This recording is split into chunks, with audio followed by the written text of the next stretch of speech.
Hey guys, Bigfoot here. Welcome to my showcase of Ocarina of Time 3D All Dungeons in 4 equips. First thing I want to mention, if I screw up uh, any commentary or anything, I'm doing this like in one take, so bear with me. Hopefully it goes well. And yeah, so let's get started. First thing I want to mention is that this run is spliced or segmented, so it's not, real or valid or anything. It was never meant to be like that. This is just a showcase to show that, it's possible, and I wanted to do this. So this was all done in real time by me, and then put together with video editing software. This was captured with NTR Viewer, so it's not as smooth as, let's say, if I were to use a 3ds capture card, but still definitely watchable, and like it kind of works in my favor sometimes, honestly, because NTR kind of lags sometimes. I mean, like I said, it's not as smooth, so sometimes you don't know if it's NTR lagging or if it's I'm splicing, so it's good for me. So yeah, let's start this run. So first things off, I didn't skip the intro because it's the intro. I mean, there's not much in the child sections. There's not much I skipped. I usually just skip like the medallion cutscenes or stone cutscenes and stuff. So in terms of intro, still all there. Major differences, I could say, compared to the N64 version and this version, is that the 3D version has technically 5 item slots, if you count Ocarina as one of them, because in N64 Ocarina has to be put to a C button, but in 3DS it's on your bottom screen, always there. So that's a plus, so that's 1 item, and then we actually have 4 item slots, so together that makes 5. So surprisingly, this game, I mean, it is pretty broken, but yeah, we do what we have. So even though we have 5 items at the same time, 4 equips is what's possible right now, I think. Maybe 3, but I doubt it. So yeah, let's get started. First thing we want to do is go get the sword, obviously, and collect, I think, is 65 rupees, because we're gonna want to buy shield, stick, and nuts all at the same time. So obviously we maximize equips, so we're gonna equip everything all at once. There's no Mido skip in 3DS version, I believe, so can't bypass him without equipping anything. And even if there was a Mido skip, I'm pretty sure it would require equipping items. So here's the sword. And like I said earlier, there's no, emulation or anything. This is all done real time by me, so expect it to be pretty bad, the gameplay. I mean, I did splice it, so I made sure it's not too sloppy, but it's still done by, a human. So not every trick is going to be first try in this showcase. I think the max I've done is like 2 tries per trick, but most things are like first or second try. But yeah, so that's the main things out of the way. So now it's just collecting rupees. It's gonna take a little while, and I think, yeah, I did a mistake too. This is gonna be full of mistakes, kind of. I'll go over them as they appear. But first mistake I did is I collected like 10 more rupees than I had to. I wasn't paying attention. So it's gonna take a little while, but we'll get there.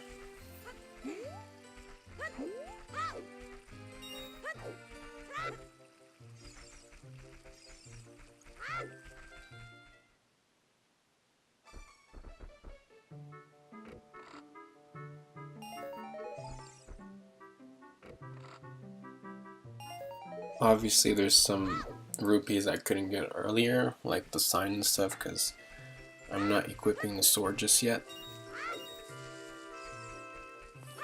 So I think that's like the hardest part about this run, in a way, is that you limit yourself so much that you have to do things the long way for a lot of things. Alright. I think, yeah, I should have been done and went to the shop, but I did like an extra cycle for rupees. But with that out of the way, we could finally get somewhere.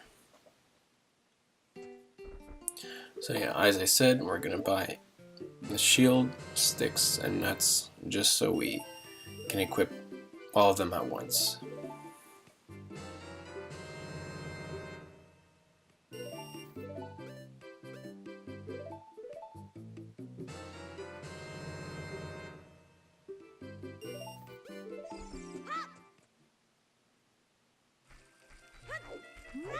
With that, now we can go make our first equip. So shield, sword, Deku stick, and Deku nuts. Equip number 1 out of the way.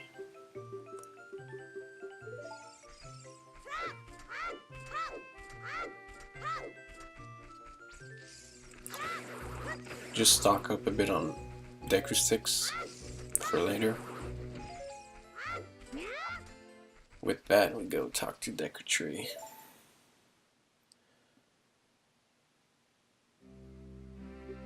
The beginning of this run is pretty tame, honestly. Obviously, this game does not have early chews or early explosives, so we do things kind of normally. Obviously, I'm still limiting myself with the lowest equips possible, but if this game had early chews, I'm pretty damn sure that 3 equips would be possible, but it's not, so that's fine. First thing you want to do is go get Slingshot. That's going to be useful later, especially in Jabu, because it is possible to beat Goma with just nuts. To stun her, you don't need Slingshot, and that's exactly what we're gonna do. So I am getting the Slingshot now. However, I won't be equipping it until later, which is basically, that's gonna be the trend of this run, is basically getting items but not equipping them until much later. You're gonna see a lot of that, and obviously that's to maximize our equips.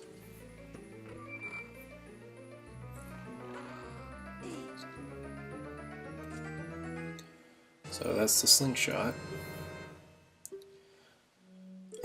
Fun fact, if you use cheats and like hover over to the ladder on top there, you can actually climb it. I don't know, it just surprised me. Like, I thought it would be like caught in the webs or something, but it's still climbable. So you know, normally in a playthrough, you would get the Slingshot and basically head straight, my bad, head straight for Goma, but it's not exactly what we're gonna do. First off, obviously, we want to break the web so we could access the basement, I think. Here I went for like a mega flip, but then I kind of gave up on the idea because I'm really bad. I always fail them.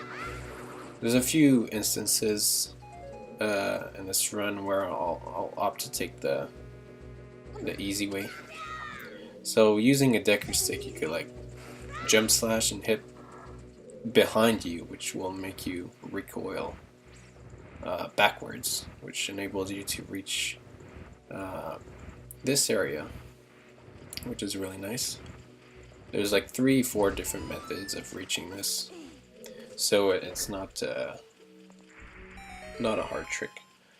So push down the block, get some fire, burn the web. But like I said, we're not going to Goma just yet. We're gonna do Gim, and that's gonna be really fun. Obviously, this is Splice, so you know I got it first try. I got so lucky, you know. But yeah, so basically, Gim is get item manipulation, which is you interrupt getting an item for the first time, and that's why I got, you know, slingshot, but I didn't kill enemies. I didn't get seeds yet because the trick we're about to do, basically, when you pick up an item for the first time, if your camera is locked while you pick it up, the enemies around you don't freeze. So as you'll see, I'm gonna kill those two. One of them's gonna drop seeds. I'm gonna pick it up, and since the enemies don't freeze, he's able to hit me out of it.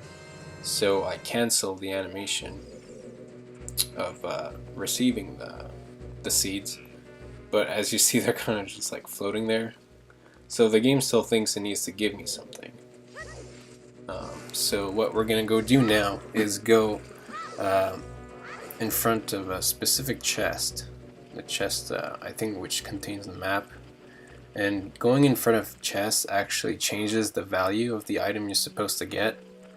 So we're gonna do just that. I'm not gonna say what item we get. I'm sure a lot of people already know what it is, but for the people who don't, you'll see later. It's a pretty important item. Well, I mean, you'll see it during my next equip, so it's not that bad. But I won't say just for the sake of suspense. So it says we got a green potion there, but trust me, it's not a green potion we got. The game is just a bit confused. So with that out of the way, now we're gonna go fight Goma.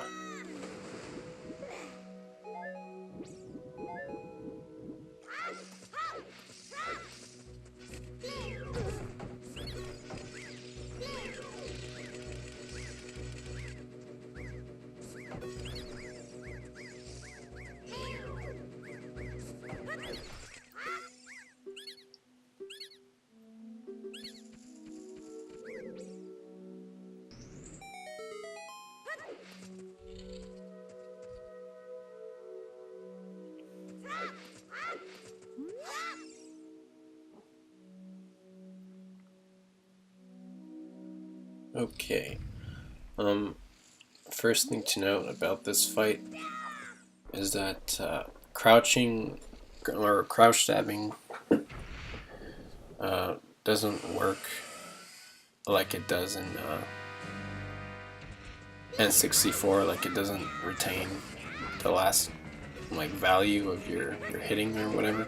So we have to do it the slow way. Also, there's a way to kill Goma with a broken Deku stick, so you could like one cycle her. However, I don't think that's possible using seeds only.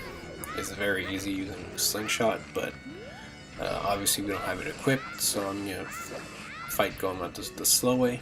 Maybe it's possible to still like stun lock her, but I wasn't able to get it.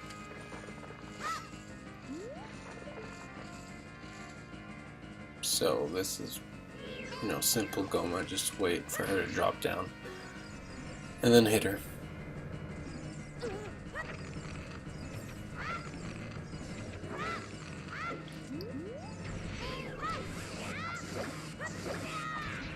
One more time. Probably should have spliced in a better Goma fight, but whatever.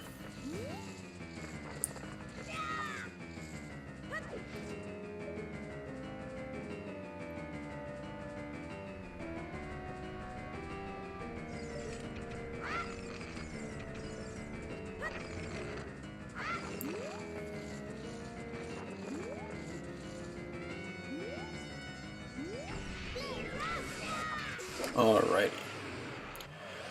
Goma is dead, and that's our first boss out of the way. Now the thing about all dungeons, oh yeah, also I get heart pieces here. It's not to be safe or anything, it's for, it's pretty important. It's for something later on, which I'll bring up when it comes. Also, yeah, no cutscene, because I spliced them out, so just, I don't know, it's better. No downtime, for the most part. So yeah, off we go.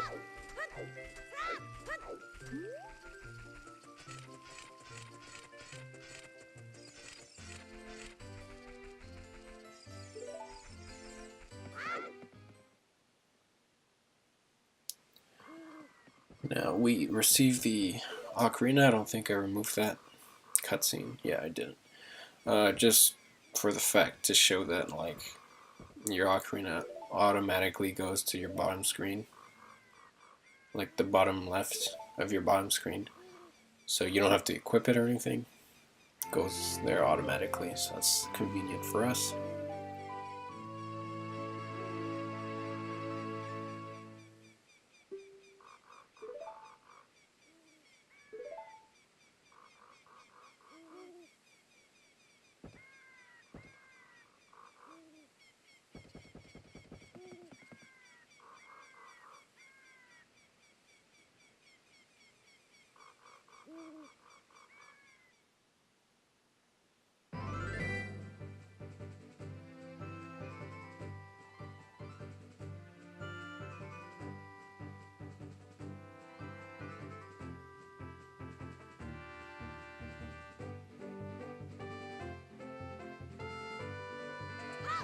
Okay, now this is like more of the linear, straightforward part of the run.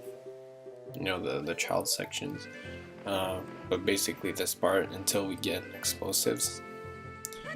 So right now we're on our way to the castle to go see Zelda. The regular stuff.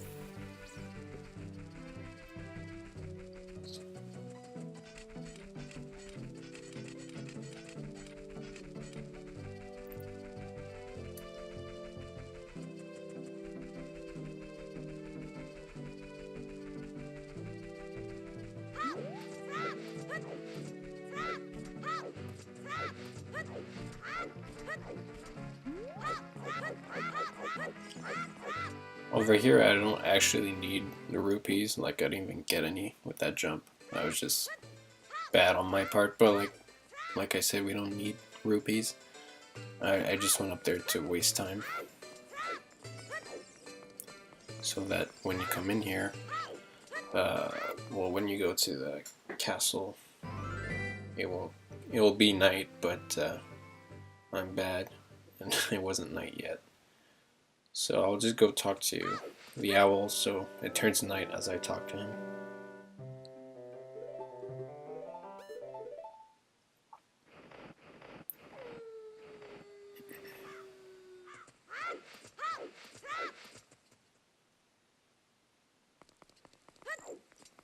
So we leave and come back in so that Malon appears, and she can give us the egg.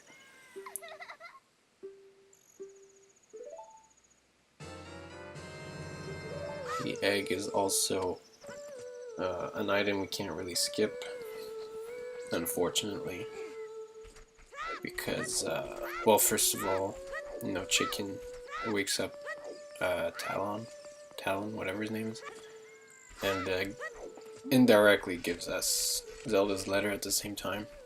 Since we have no explosives, there's no way for us to get to Kakariko Village or Death Mountain early.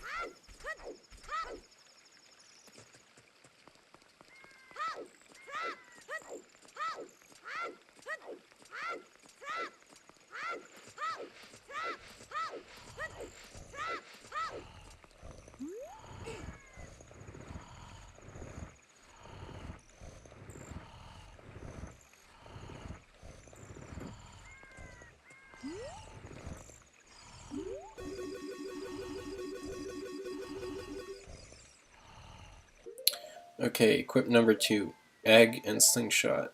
that's it. And as you saw, if you saw there, the hammer we actually got from Gim in the Deku Tree was the Megaton hammer for adult. So that's very convenient. We won't have to go out of our way later to get it and waste an equip. So that's fun. Also, the Kuko here, I have to wait for the text box to disappear that says like, oh, your egg hatched, because the Kuko is on a touch button. So yeah, just a bit of time loss there, but I rather have X and Y with good equips like stick and nuts. Oh yeah, here you saw the bottom screen kind of had like a home button. So that might happen a few times during the run. That's just because like I tried to do a save state, but I couldn't, so then that appears. Yeah, speaking of save states, it's possible because you know, 3DS hacking and stuff, but it's not at all like save states on emulation or whatever. Like, it's basic save states. We have like 3 saves and 3 loads, obviously, and you know, we don't have frame advance or anything, so I work with what we have.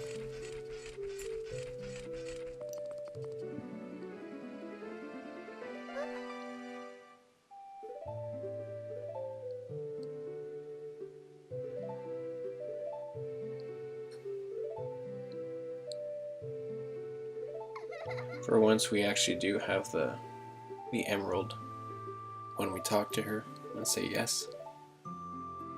But yeah, here, you know, just basic Zelda stuff. Not much. I think I skipped this cutscene. Yeah, okay, good. I would have been mad. Because I'm viewing this for the first time as I'm doing commentary over it. So hopefully there's no, like, splicing error or anything, because I don't want to have to cut my commentary in half.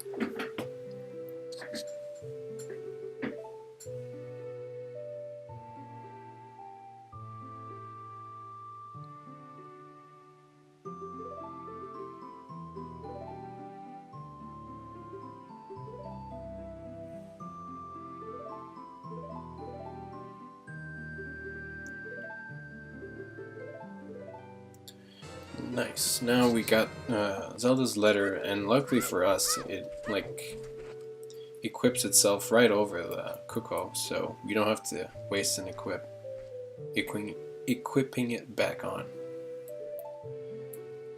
So yeah, it's pretty crazy. We're already at 2 equips, and we've done like nothing. So the run's gonna get pretty crazy as we move on.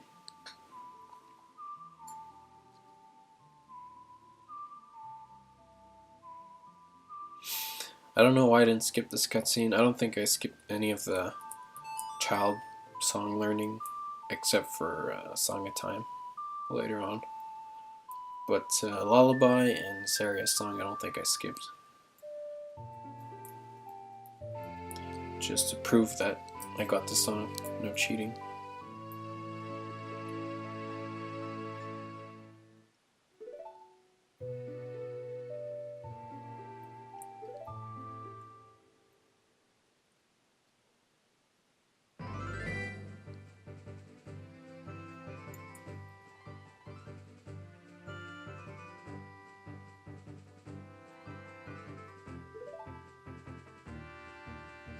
Oh, another thing I forgot to mention, the differences between this game and N64 is the text.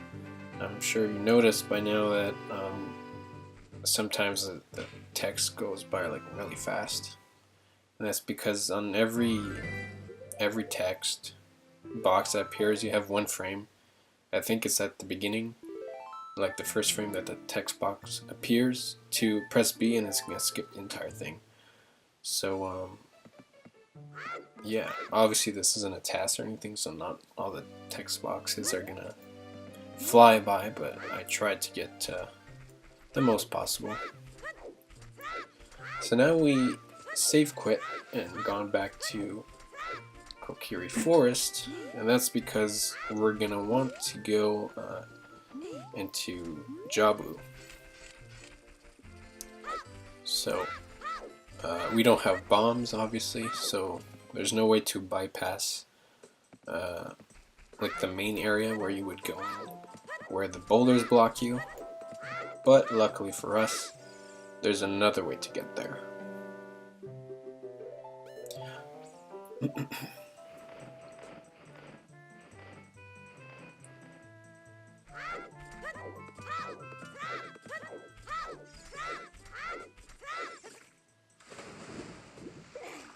So we could do what's called Navi Dive. So basically, you swing your sword 3 times, press A to put it away.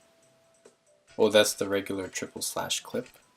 But instead of pressing A to put your sword away, you mash Navi, and you'll sink to the bottom of the floor there, because when Navi's like talking to you, water texture doesn't affect you. So once you regain control, you could just swim to the exit, so you bypass needing any kind of scale, which is really nice. Now we have Zelda's letter, of course, so we can actually enter Zora's domain.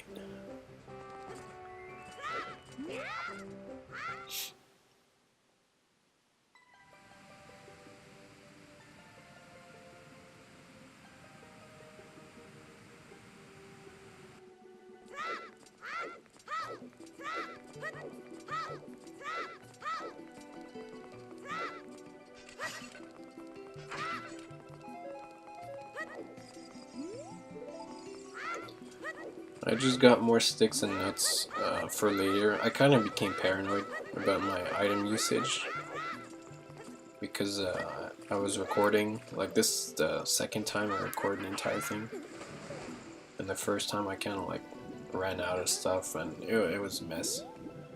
So I'd rather save up than not have enough. So anyway, yeah. I could triple slash clip through acute angles. It has to be less than 90 degrees, like that corner you saw earlier. So we bypass King Zora pretty easily, and now usually you need a fish to be able to enter Jabu, but with a precise jump slash, kind of what happened in the Deku Tree, where you use a stick to jump slash, but the stick is so like big that it hits behind you, so you end up going like getting recoiled backwards. So now we're in Jabu, and obviously we're here for one thing and one thing only, which is the boomerang. So we're gonna go get that.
Yeah, okay, this is the thing I wanted to mention earlier, but I forgot. Basically, since this is a like minimal equips and all dungeons, you know, all dungeons meaning you have to beat every single boss of every dungeon, basically, you know, simple stuff. Minimal equips kind of really restricts on the big glitches in this game, which are like Death Hole Wrong Warp and Wrong Warping in general, and RBA, which really makes for a fun route, I think, because RBA and Death Hole obviously, well, Pharaoh's Wind Wrong Warp at least, you know, requires a lot of equips, you know, just 2 all the time to set them up and then warp. So using Rudo there, we could hit the switch and go in this room to get the boomerang.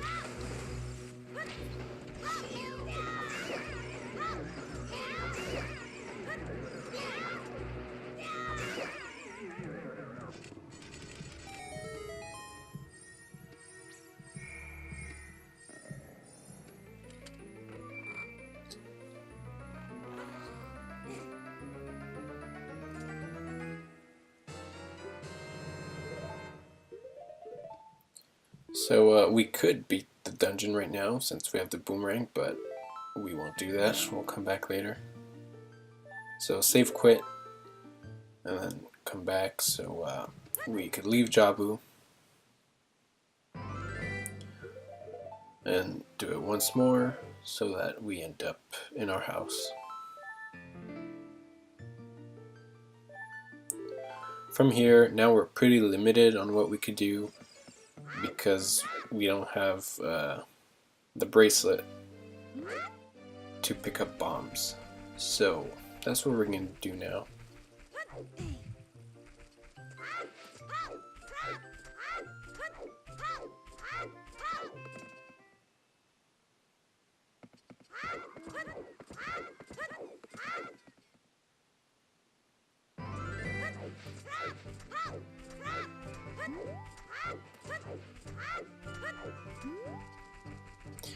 Well, lots of back walking because I can't side hop.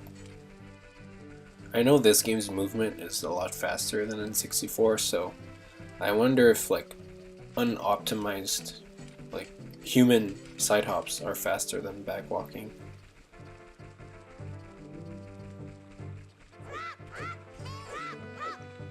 So pretty bad movement over there, but whatever.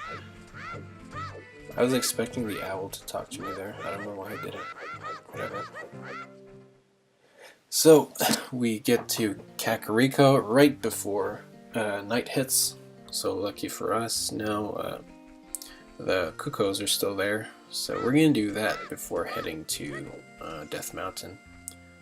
So we're gonna get the bottle, one of the 4 bottles in this game. I think this one is the most like easy to get. Rudo's bottles arguably easier to get. However, when you get it, there's a letter inside the bottle, and that would require us an equip to like take out the bottle and then show it to King Zora. And since we could already bypass King Zora, there's no real point of getting that bottle in the first place. And that would also require you to get this Zora scale, which doesn't add any equips, but I mean still saves on time if you don't have to do it, so that's good. Now basic Cuckoo stuff, I didn't use any save states on this, you know, try to get good RNG or anything. I just did it once and that's it, so they were fine. Not the best, obviously, but I've gotten worse.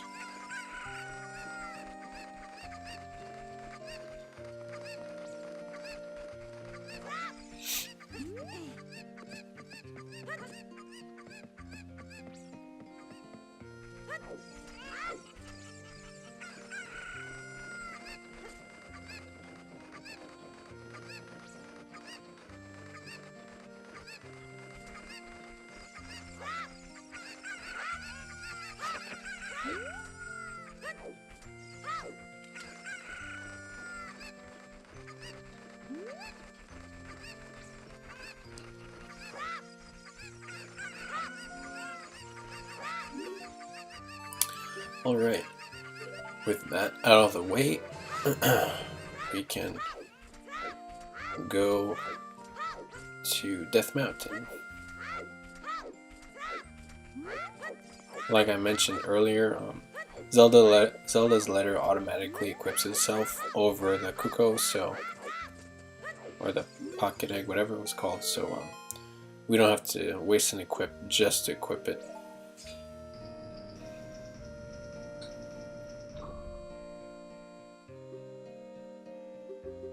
Oh, that was nice text. That's a good example of how text is a lot faster in this game.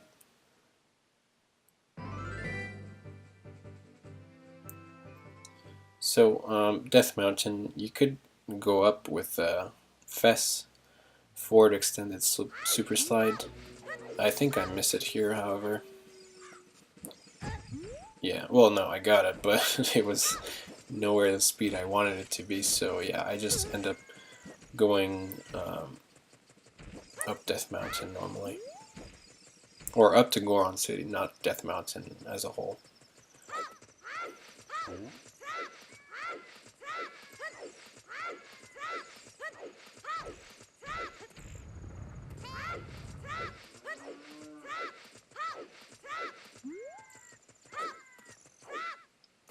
Yeah, this, you know, usual stuff you see in like every category of the game.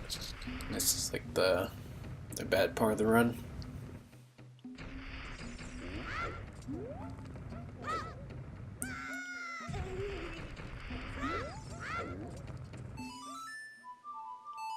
Also worth noticing, songs that use X and Y, which is like almost all of them,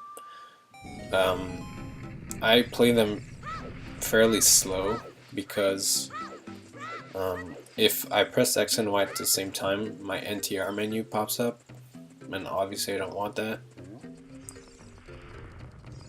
So NTR, for people who don't know, is basically the program that allows me to, you know, use save states and everything.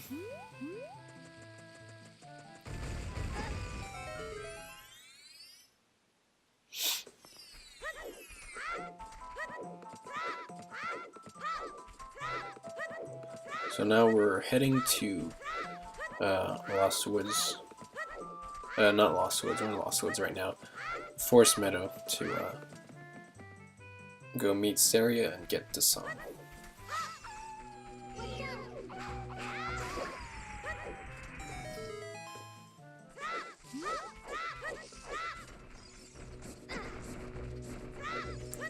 Now I'm getting hit a lot. Health management is important here. I'm doing it on purpose to get hit, because I'm gonna want to die.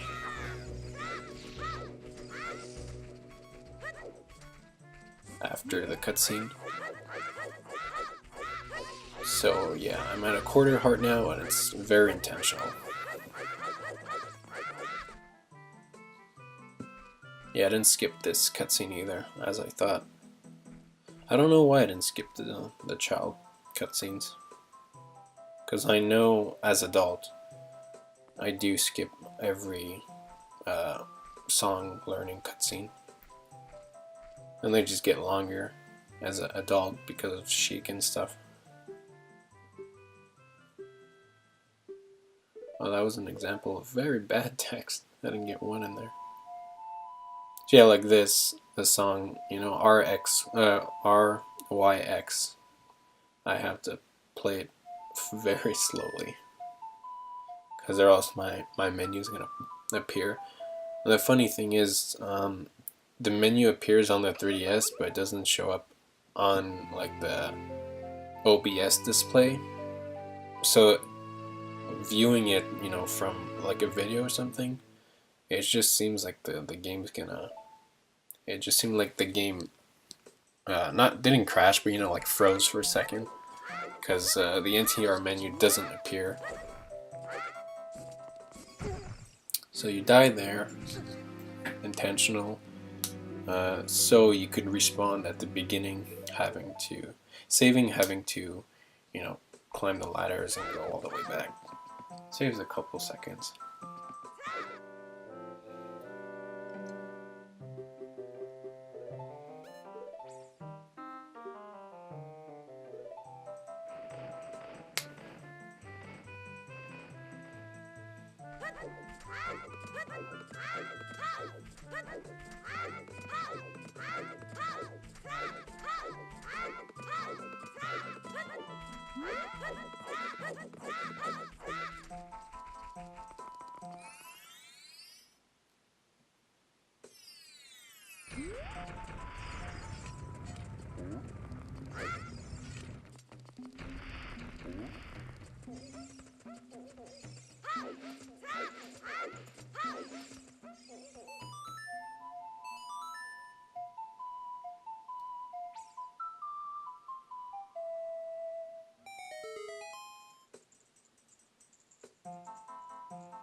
Now that we have the bracelet, we can make ourselves to Dodongo's Cavern, which is where we get bombs, obviously.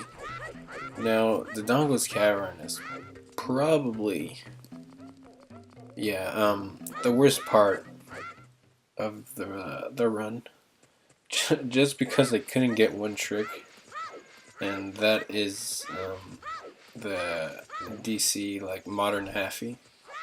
For me, that is like the hardest trick in the world. I am just terrible at it. I can't do it for my life. I tried for I think it was like 40 minutes with save states, and I couldn't get it, and I got really mad. So I just said screw it. So unfortunately, that's like the only trick that you won't see in this run that usually you do in speedruns. So we're gonna go the slow way around.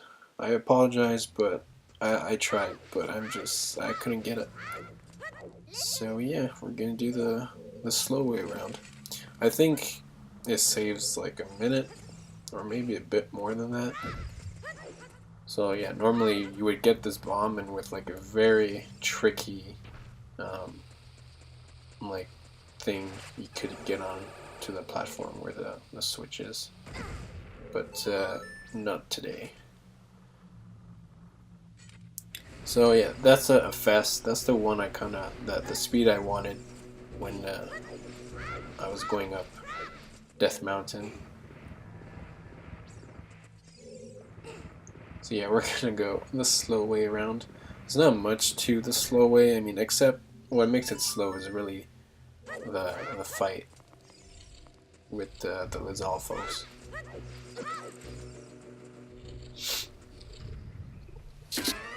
Now, how these guys work, easy to understand, hard to execute. Basically, every time you hit them, they jump over you. So you want to place yourself, like, with your back against the ledge, like what I just did there, so they don't jump over you because they're programmed not to. If they were to, they would, like, land in the lava, and obviously they don't want to do that. So just try to always hit them with your back against like the floor or the lava. So that's done. Oh gosh. Alright. So lit up the torches, easy stuff. And now we're at the switch, so okay, that didn't waste too much time.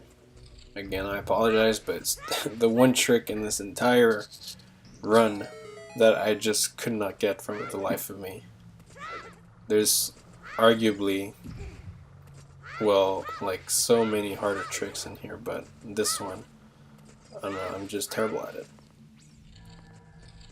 Okay, so we get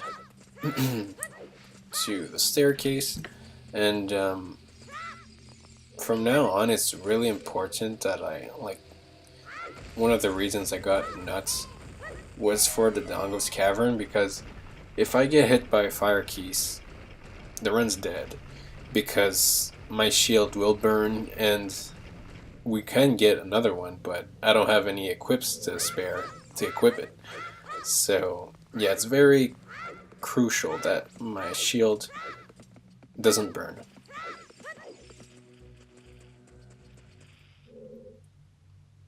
Oh yeah, if you see me awkwardly standing around places like that, it's probably because I was making a save state. So just ignore it if it happens.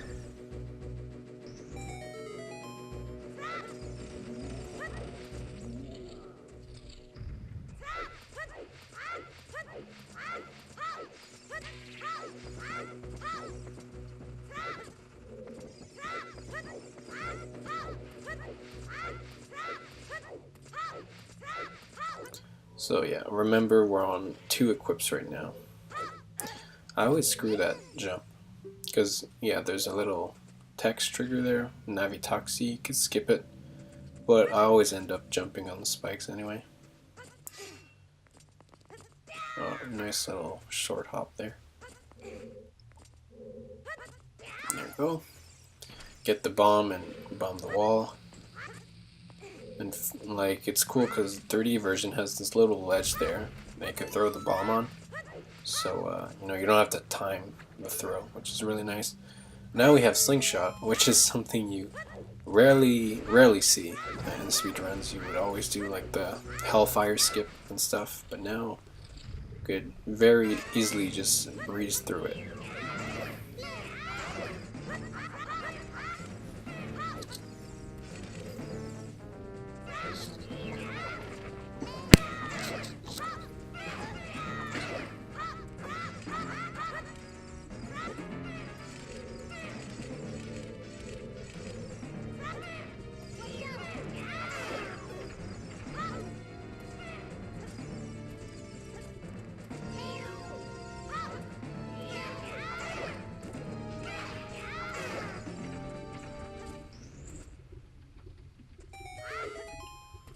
Alright, with that fight out of the way, we can clear this last switch room very easily with Slingshot, and then head to get bombs.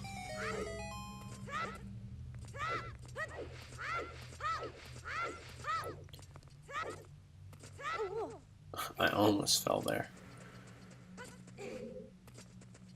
Alright.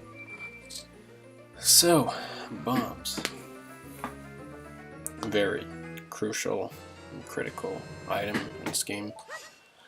Now we make equip number 3, which is crazy. So, equip boomerang and bombs. Just to change my things around. So yeah, equip number 3, and this run is a 4 equip run, and like we didn't even do 2 dungeons yet, which is absolutely nuts. So you could bomb both eyes in one blow, like I just did there in the 3D version compared to the N64, which is kind of cool. So yeah, we have to beat the run now, or beat the game, all dungeons, and we have 1 more equip to spare, and we haven't even become adult yet. Here, if you die on the switch, the boss door is going to be open, so that's why we die there. We don't have to go all the way around.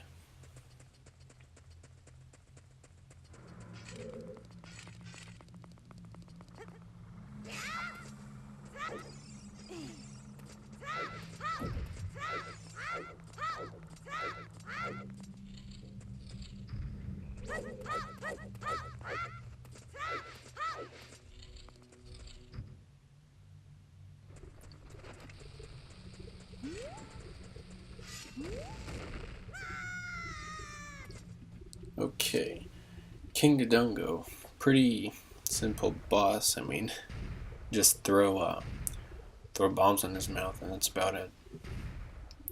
You know, usually in any percent that would be where the run ends, but you know, we don't have Pharaoh's Wind, we don't even have magic, so not gonna happen.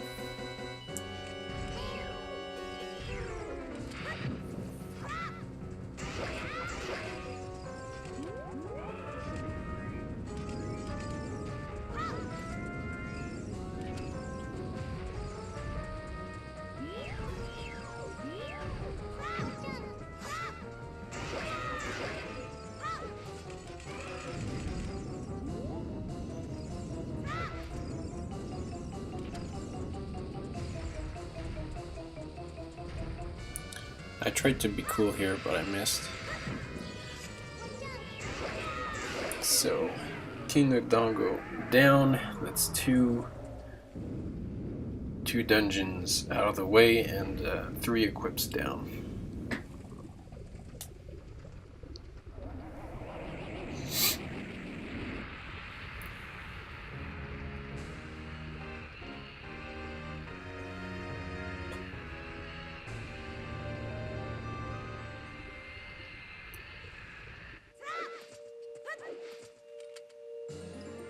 Again, I get the heart containers not for safety, but for it's actually important for something later on. Okay, cutscene skip, and now usually in most speedruns you go up Death Mountain to get magic, but we actually will not be getting magic in this run because using magic spells is very equip heavy, so we bypass magic altogether. Oh yeah, okay, now we're actually going into bottom of the well, and this is kind of a route mistake I made, just because I mean I'm gonna get choose from 3 different places in the run, and that was just like bad routing on my part. But in my defense, I mean, you get to see a cool clip here, so it's okay.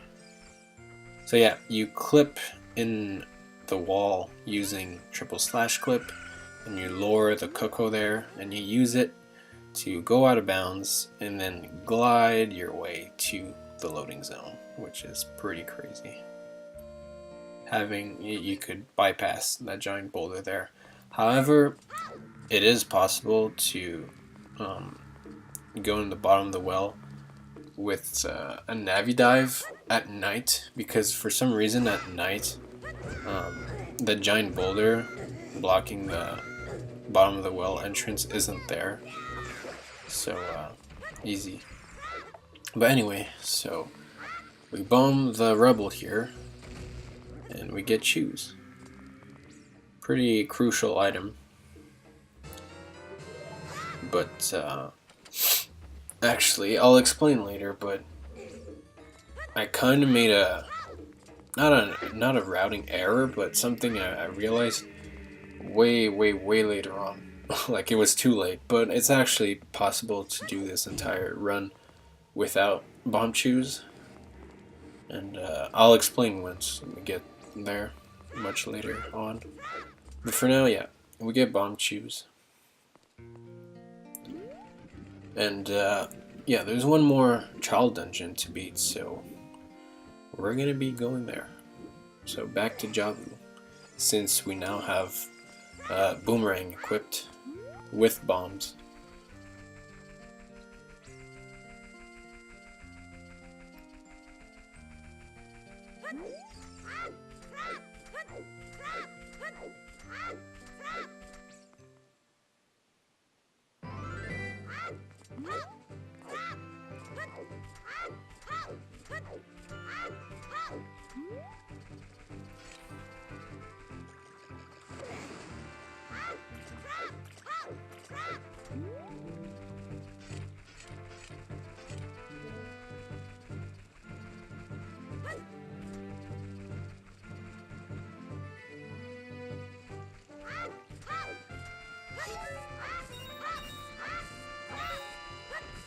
I was just farming for bombs over here.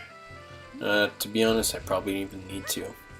But, like I said earlier, I was paranoid with my resources.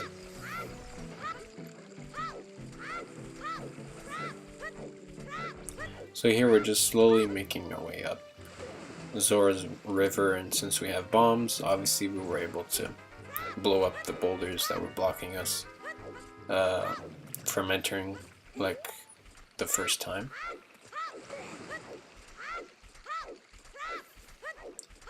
So now we're basically going to do the same thing to enter Jabu without a fish and without a bottle. We do have a bottle, but we don't have it equipped. And it's pretty important why we don't have it equipped.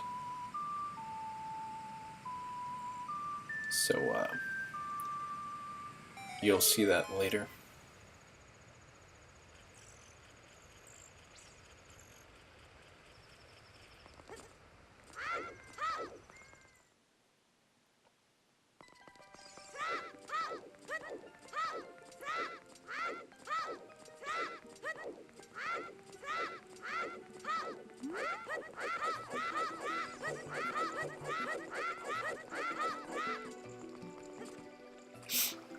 Again, here we do a triple slash clip on an acute angle corner, so we're able to clip through the wall and pass King Zora.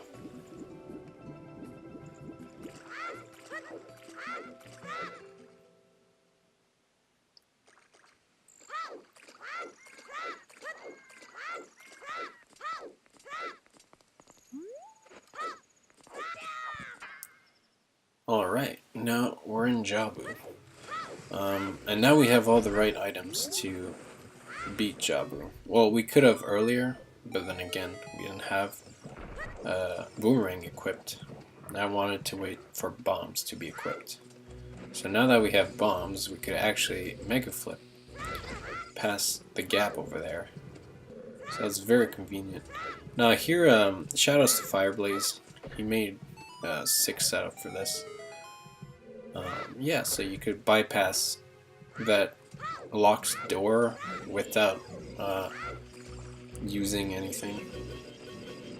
Because usually you would kind of use Zelda's letter to, like, I think it's the first frame where you land on the switch, you use Zelda's letter, and it kind of, like, delays the switch from closing. But yeah, with this you have one frame to open the door, which is really nice.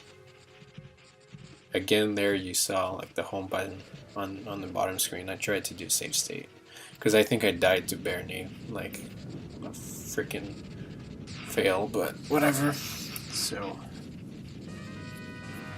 well, I didn't die this time, but like when I was playing before this save state, whatever, you understand.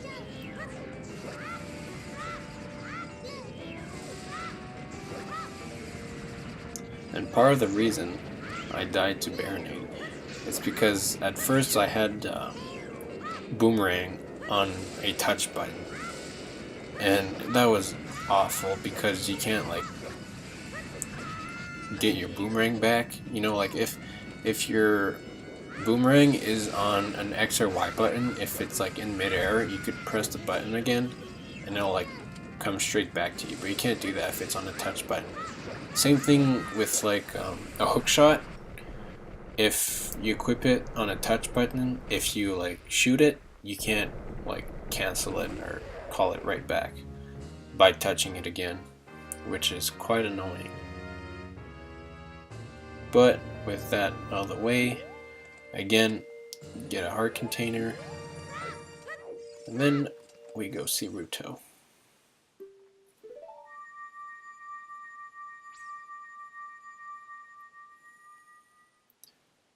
So now we have all 3 child dungeons out of the way. But we're not gonna go to the temple time just yet. We have one more very important destination to go, and that's where we're gonna go right now.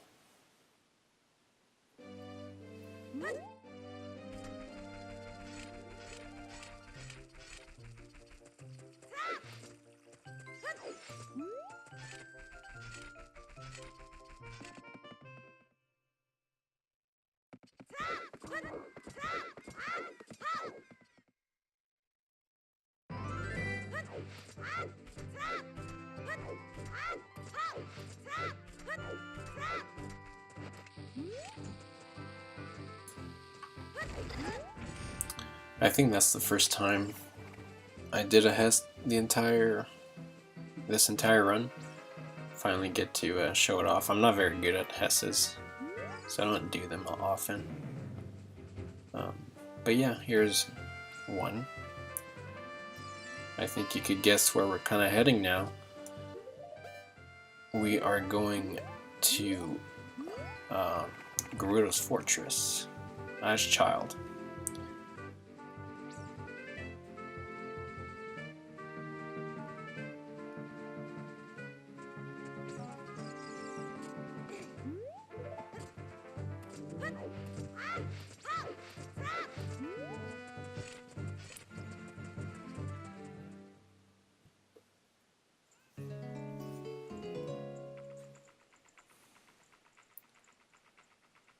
Okay, so Gerudo Valley.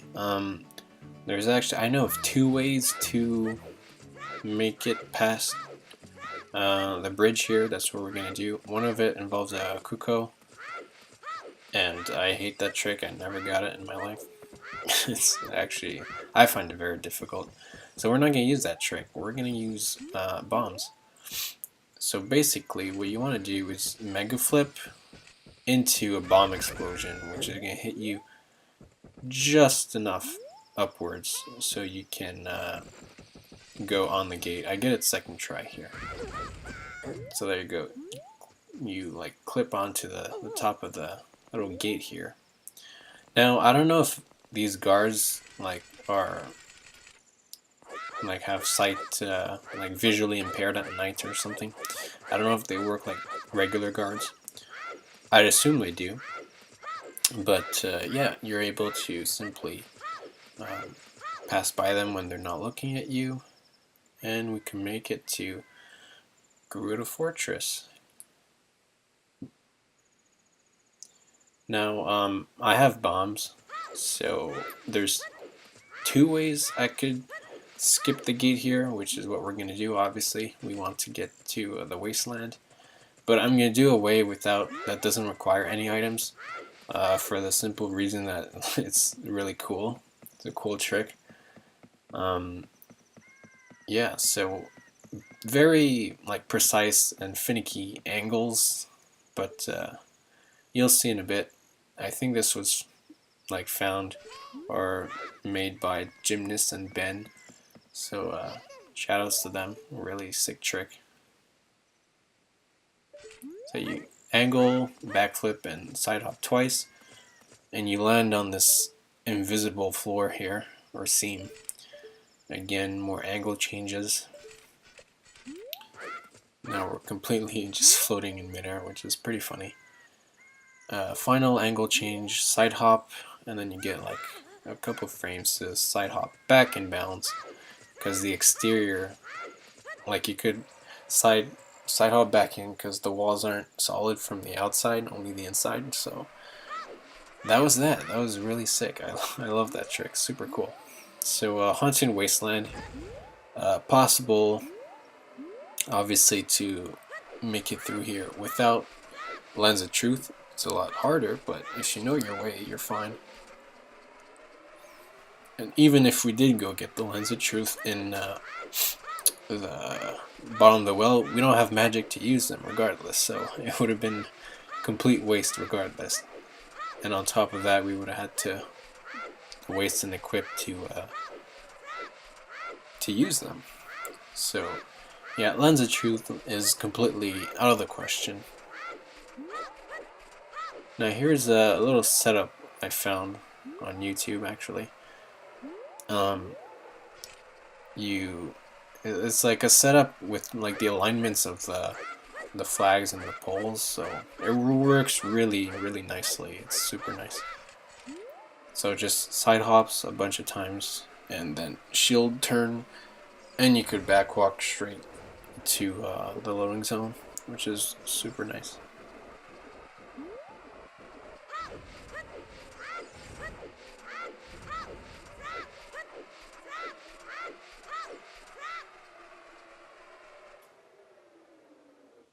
Alright, so Desert Colossus as a child. That's pretty sick.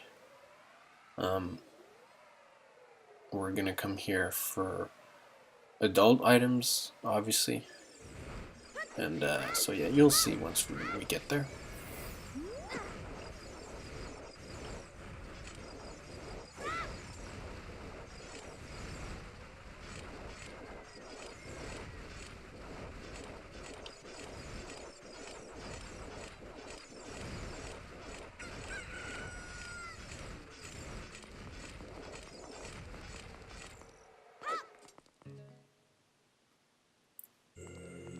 Alright, Spirit Temple. Probably my second favorite temple. Oh yeah, I pressed the wrong option there, nice. Kinda had a brain fart. But yeah, second favorite temple.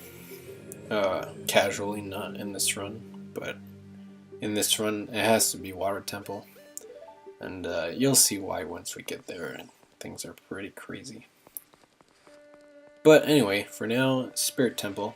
So Spirit Temple kind of has the same deal that Dodongo's Cavern has, which is there's a bunch of fire keys everywhere, and I can't let one touch me because then the run is over.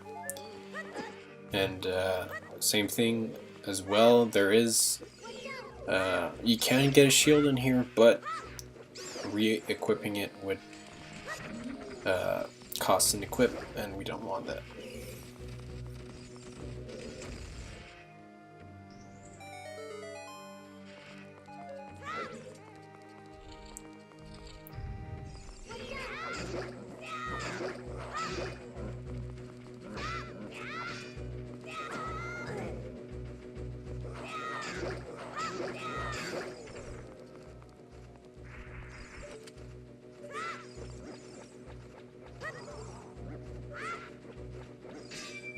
Okay.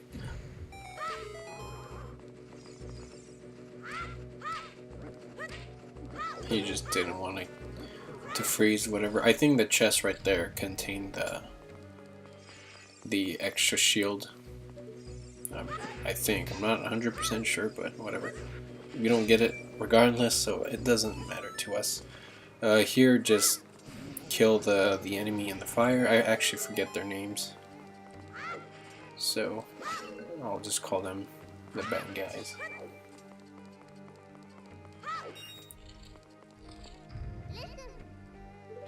I think this was a pretty poor room on my part here. Obviously, first off, you want to kill the fire keys so they don't burn you. Basically, the point of the room is to get all the silver rupees.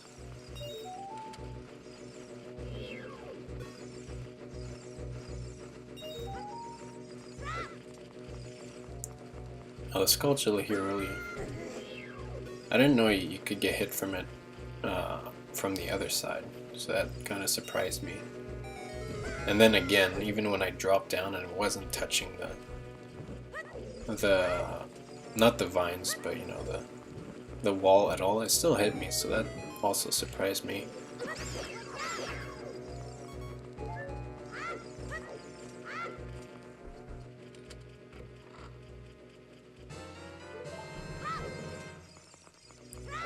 Gotta be careful to dodge any fire keys again.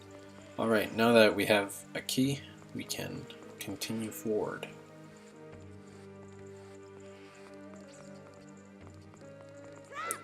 just stop here because these boxes are set in their item drops.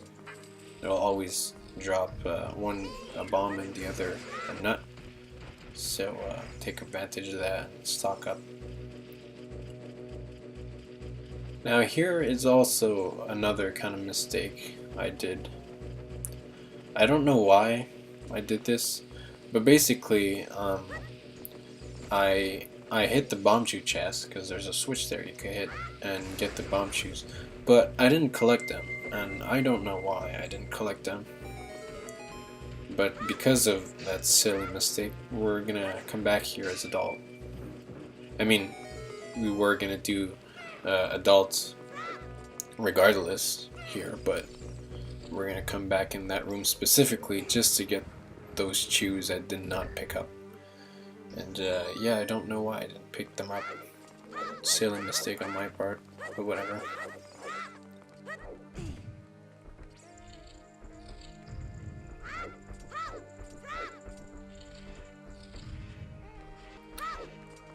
Here's kind of a slow room.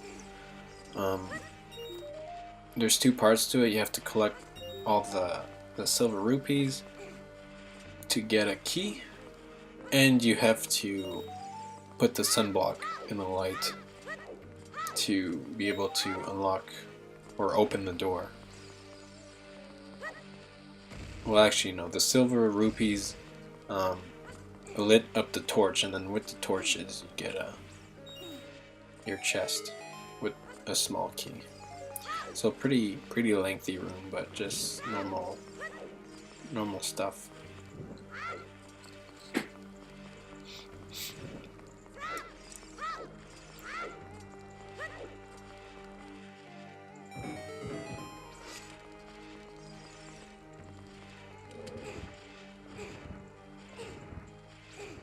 Now here I tried to do like that. I don't know if done by like a human is actually faster, but like to play a bit with up and down instead of just holding down to pull the block. I don't know if it was actually faster or not, especially when you screw up like that, but whatever, just a little different technique.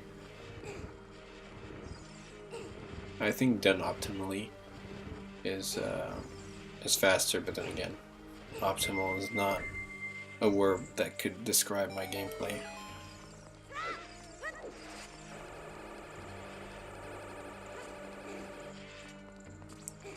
With all that, we finally get the small key, and now we're able to progress.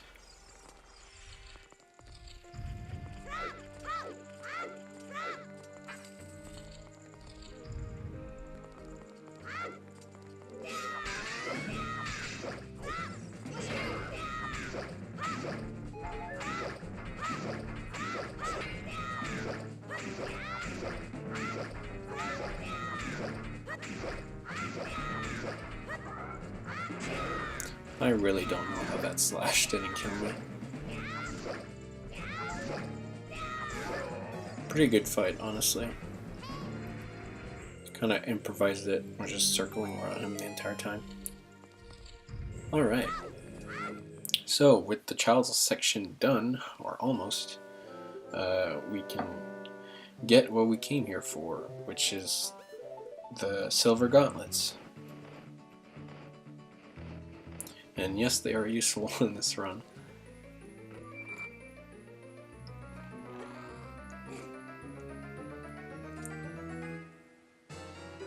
Okay, cutscene, and now skip.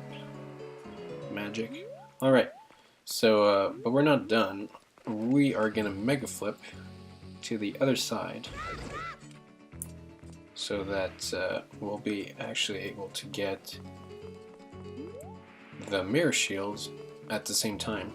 If you go up this like slope, I guess, and roll at the last second, there's a little thing that enables you to jump from it, and from that you're able to get the mirror shield, which is amazing because now we have 2 adult items in one trip. And now we're almost done, so just go back in and come out, And the reason for that is we're gonna get Requiem of Spirit as Child on top of that. So yeah, this is obviously just for when we come back later as adult. There's we don't have to go through all the wasteland and stuff again. And again, I didn't skip this song. I don't know why. The child sections, child songs, I didn't skip. Only the adult ones.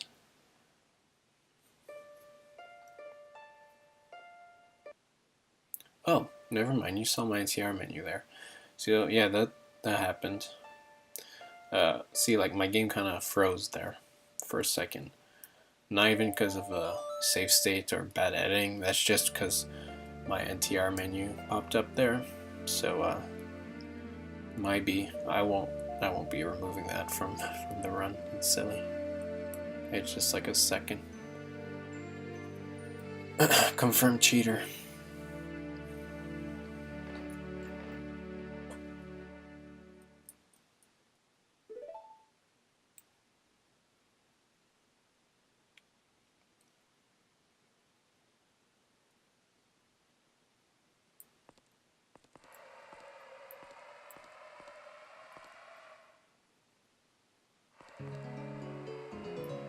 Okay, with that done, now we can finally go to the Temple of Time.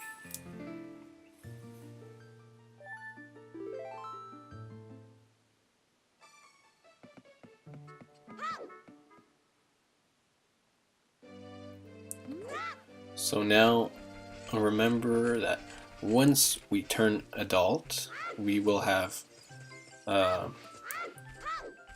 what will we have? Yeah, silver gauntlets, which will already be equipped. That's nice. Like they equip themselves automatically, and we will have the hammer at our disposal and mirror shield. Keep in mind that hammer and mirror shield, I do have to equip them, but at least I'll have them off the bat once I turn adult, which is nice. I don't have to go out of my way to get them. Now you head into Zelda escape cutscene, and that's over, so you get Ocarina of Time. I think I skipped this one though. Yeah, okay, good. No song. So yeah, that cutscene, we got the Song of Time for the Temple of Time. So right before we go to the Temple of Time, there's actually one final stop we're doing, and that is the Bombchu Bowling Alley. Yay! Now, I thought about this a bit too late, but I could have got all 3 of my Bombchu chests from here. Well, I mean the one from Bomb the Well, the one I did not get from Spirit Temple, and then the one I'm getting now. I could have gotten all of them from here after I got the bomb bag, but I didn't want to mess with RNG for like 3 hours, because yeah, it was bad. I think it took me 20 minutes just to get Bombchu to spawn once with save states for this run, so I didn't want to have to go through that like 3 or 2 other times. So I did it once. So now we have 20 Bombchus. And finally, when the run is basically half over, we are going to become adults. So lots of preparation for adult. But yeah, adult is going to go a lot faster and it's going to be a lot crazier.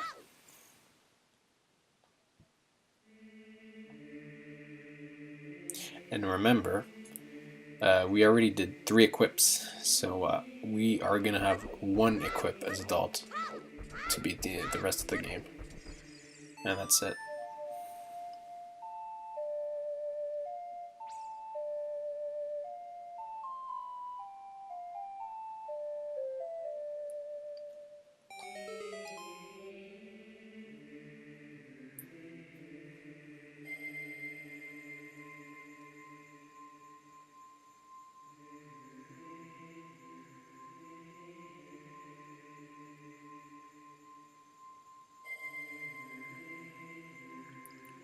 I didn't skip this cutscene, you know, just because. I mean, it's kind of short, but it's temple time. It's not like learning a song or a medallion or anything, so I left it in.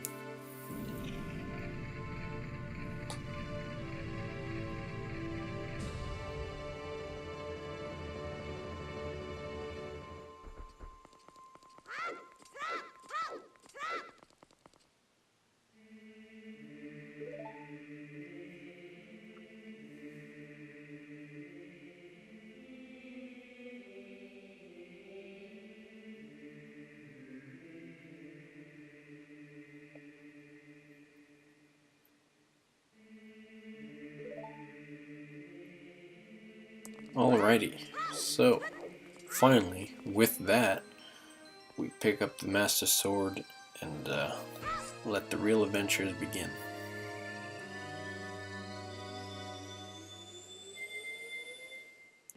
Oh, nice. Okay, so yeah, that skipped obviously the like 3 big cutscenes with Sheik getting the light medallion and Ganon. So now we're on a merry way to what's the first thing we do?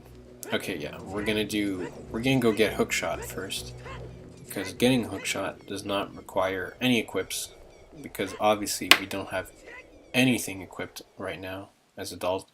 The only thing we do have, if you notice, is silver gauntlets, because like I said, they equip themselves automatically.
Dampe race is normal stuff. I actually got like super good RNG, I guess, there. Like, he didn't throw out a flame for a long time. I don't know why that happened, but yeah, the rest is normal stuff. Get to Dampe, get Hookshot, and then the fun starts after Hookshot. I hit twice, I think, 2 or 3 times. Pretty bad Dampe.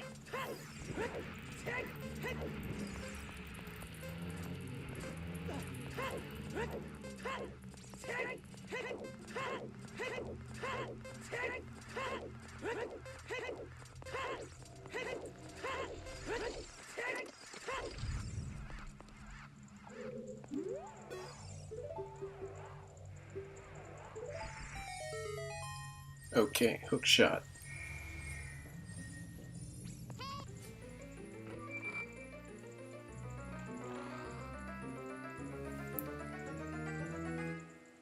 Cool. Okay, so now this is the 4th and final equip for the rest of the game. So, Mirror Shield, Hammer, Bottle, Choose, and Hookshot. Yeah. It's pretty crazy. We're going to beat the rest of the game without ever changing another item.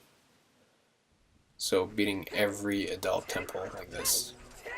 Earlier I mentioned how like I screwed up the route with Choose and stuff. And I'll bring it back up when it's relevant much later on. But yeah, like I said, Choose, I realized that Choose aren't actually needed for this run. You could have used bombs instead. But, I mean, explosives is explosives, so they do the same job. So yeah, the first thing we're gonna want to do is go beat the fire temple, and we will not be getting the fire tunic because obviously that would mean more equips. So it's gonna be pretty crazy. Another thing to notice is the way my equips are managed. My bottle has to be on a X or Y button, and I'll explain that later when it comes up. But the rest, so bomb, chew, hammer, and hookshot can all be wherever. And I decided to put hammer on X for a trick that comes up later on. And it doesn't have to be on the X button. It could have been a touch button, but it makes it a lot easier on the X button. And I got owned right there. So yeah, since I have bottle, which is mandatory on the X or Y, and then I have hammer, which leaves me with hookshot on touch. And I've never, like, for the sake of convenience, for a later trick in this game, I have to put hammer on X. But yeah, so I've never seen anyone put hookshot on a touch button because it's just really bad. Like I explained earlier with the boomerang, like you can't call back your boomerang once you've thrown it. And same thing with hookshot, you can't like retract it once you shot it. So it's just really awkward to have your hookshot on a touch button. So it makes a lot of the tricks like a lot more finicky than they have to be. So yeah, mega flipped using bomb shoe off the boulder, which skipped Bolero of Fire. Now I'm in Fire Temple.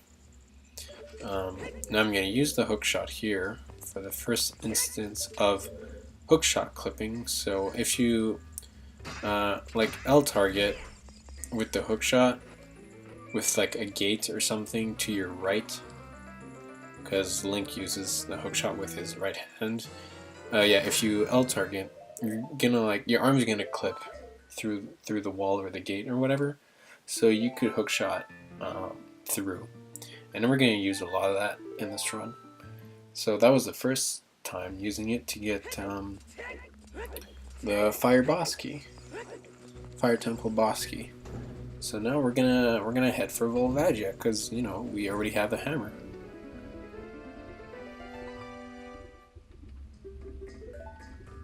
And surprisingly enough, I'll bring it up later when the trick happens. But hammer isn't only used for Volvagia in this run. There's actually another use for it, which is really nice.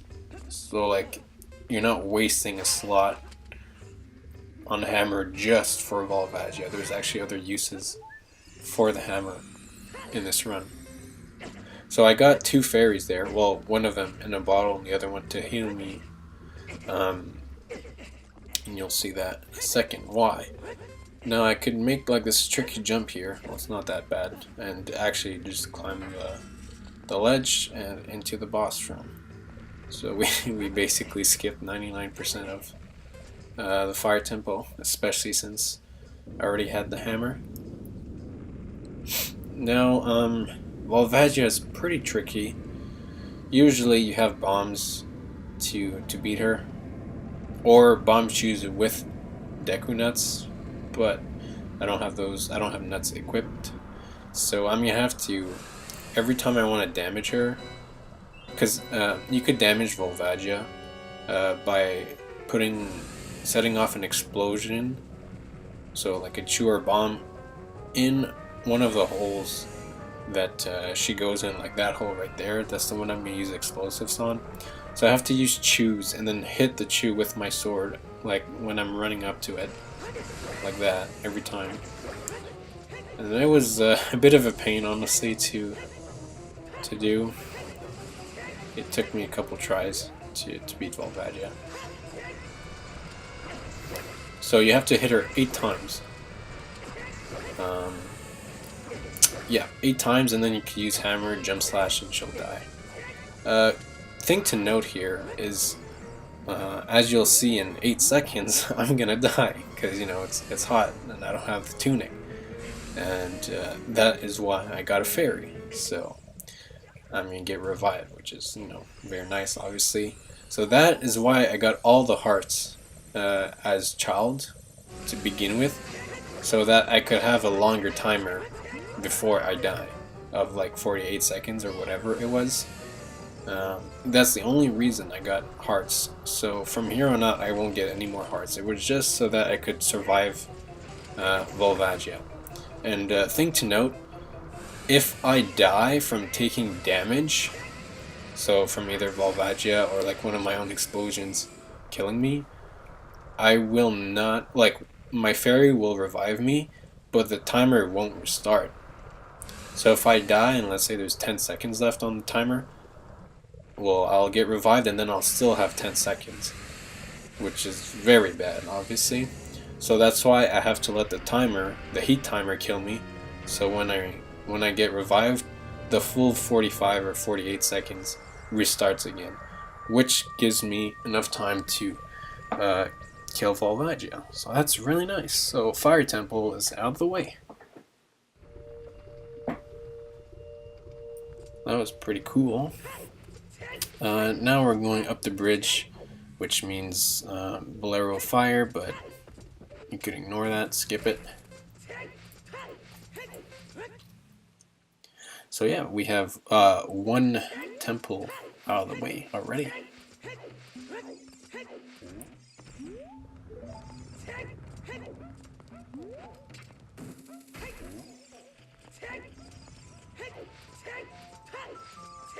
Now, I think you could guess where we're going. Yeah, from where I'm going. So basically, next temple is Forest Temple, and we're going there because, well, obviously it's the closest right now to Fire Temple, but there's actually another very important reason why we're going there next, and you'll see once we get there. Once it comes up, I'll explain it.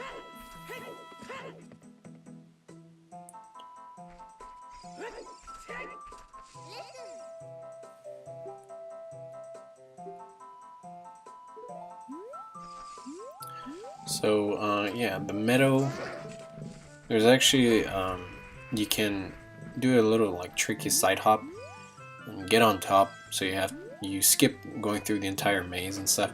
There's a setup for it, but I don't know it. I didn't bother to learn it, so this movement is a bit sloppy, but regardless, we get on top and are able to skip all the maze and the moblins.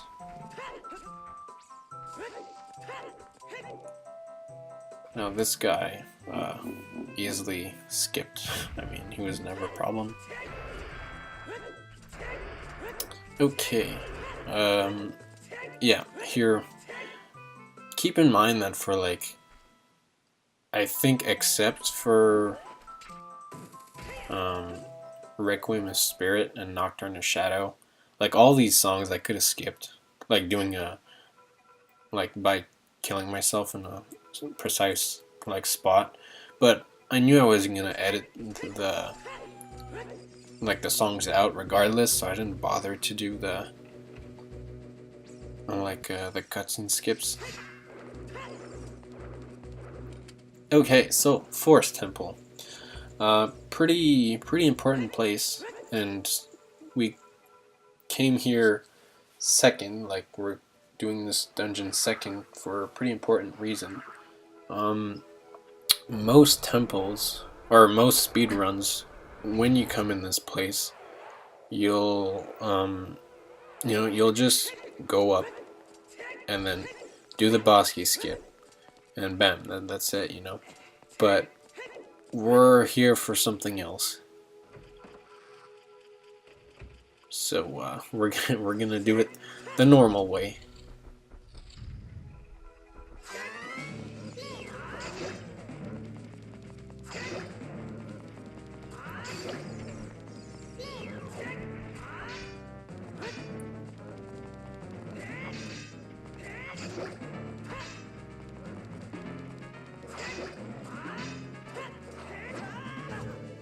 I got wrecked. Weren't really good salvos, honestly. I should have redone that. Anyway, we get a small key. So we need a total of 3 small keys. And by that number, you should know where we're going with this. It's to get the item of this dungeon.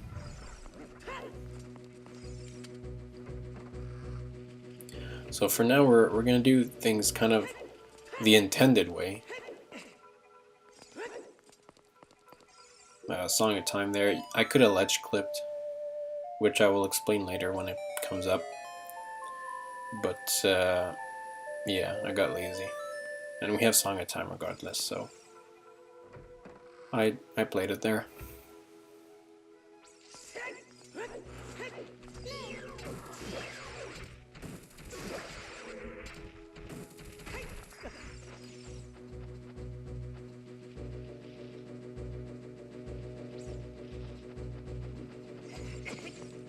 I got lucky, I didn't fall. So, yeah, you have to kill the bubble here to open the next room. Pretty simple stuff. I think that chest is the compass. Don't quote me on it, but I think so. Or the map, I don't know. Regardless, we don't need it, so we'll continue on. Use the hook shot there. That lowers the water level. Again, this is all like normal, like casual way of doing it. The intended route.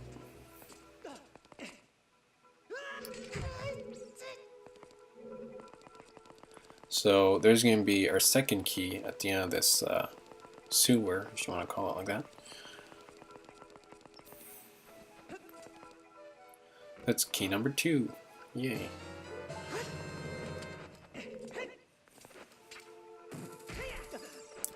Now we're going to go get the third key, and then, you know, get the dungeon item, which is the bow.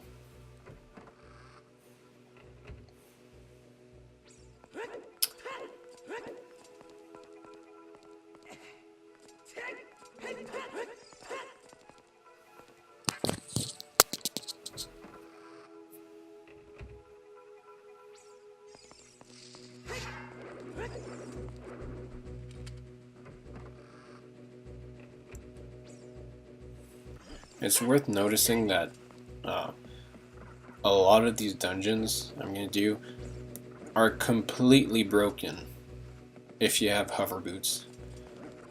And we could have gotten hover boots by now pretty easily, but you know, they aren't required to you know, beat the game. And that's why this whole run exists, this 4 pause, because originally my route was 5 pauses, but using hover boots, but we found a way around using hover boots at all, which enabled this run to be 4 pause, which is really sick. Also, this little spot here, I'm gonna do a bomb boost to reach the ledge. It's possible without, but it's so precise, like I'm bad at it, so just use a bomb boost to reach the ledge. A bomb boost is basically what it sounds like. You get a boost from a bomb or an explosives. It's very like small, the boost you get, but the boost you get from it sometimes helps you to cross gaps that you would normally not be able to reach or cross. Alright, so with that, that's key number 3. Good. Now we have 2, but we already used 1. So with that, we'll be able to get the bow.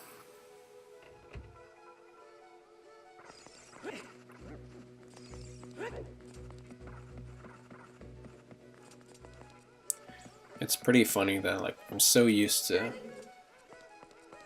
getting things out of order and basically having hover boots for everything, that some of these temples I actually had to like practice it beforehand. I had to practice how to play normally, or like the intended route, because I had forgotten how to play this, or play the temples properly.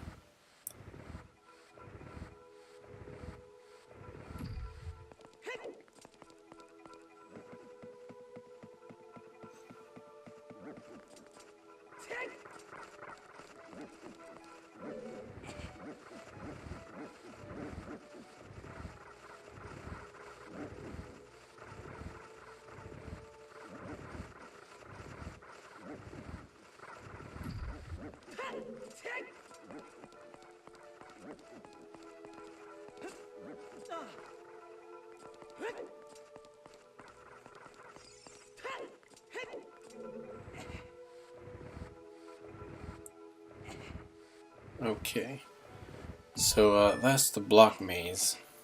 I mean, not much to it, just push some blocks around. Pretty slow. Again, there's so much things in this game that you could skip with hover boots, but we're skipping them. So we have to do some things the normal way or the slow way. But we are finished with that part, and we are one step closer to getting our bow. Now here, if you like hug the wall, you're able to like skip 2 of Navi's text boxes, which is just really nice.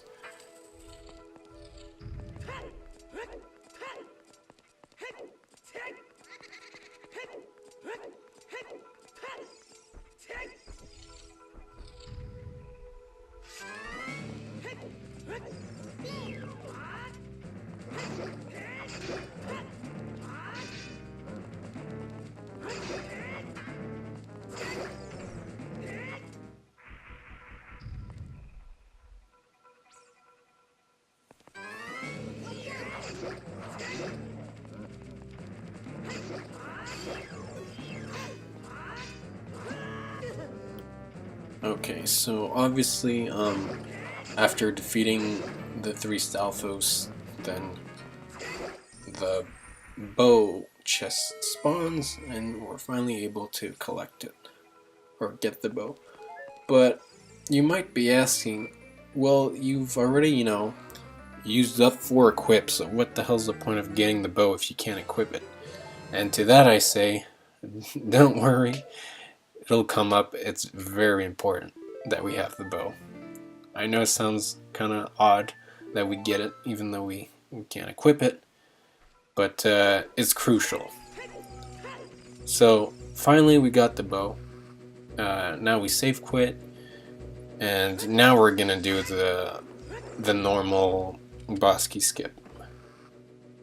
I say normal like if it's, well, yeah, everyone kind of does it.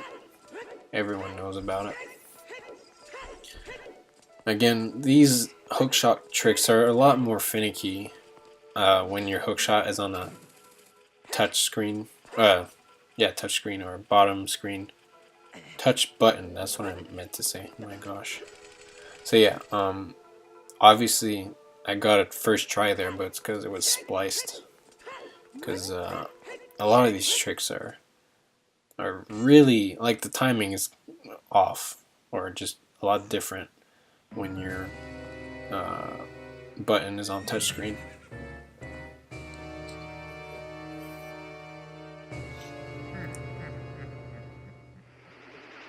So yeah, Phantom Ganon. Common knowledge that you could beat him, I think, without the bow. You could use hookshot. I don't know if you could like use bombs. Pretty sure you can, hypothetically. I'm not going to do that here, but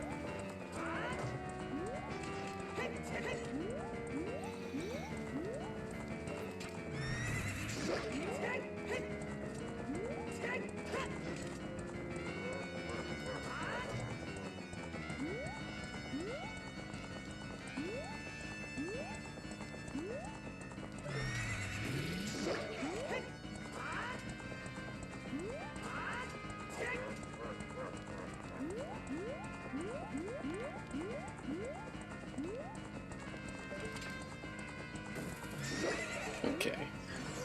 It's possible to, like, technically one cycle him here.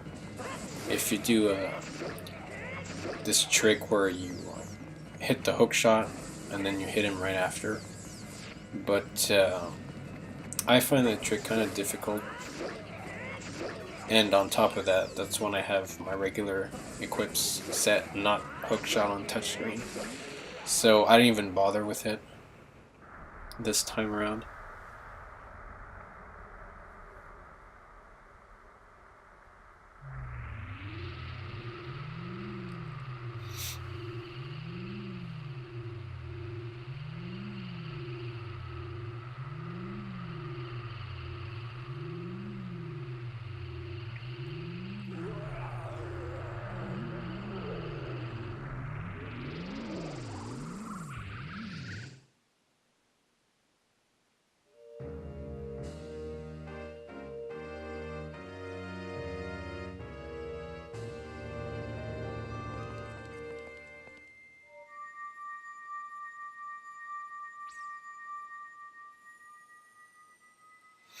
Okay.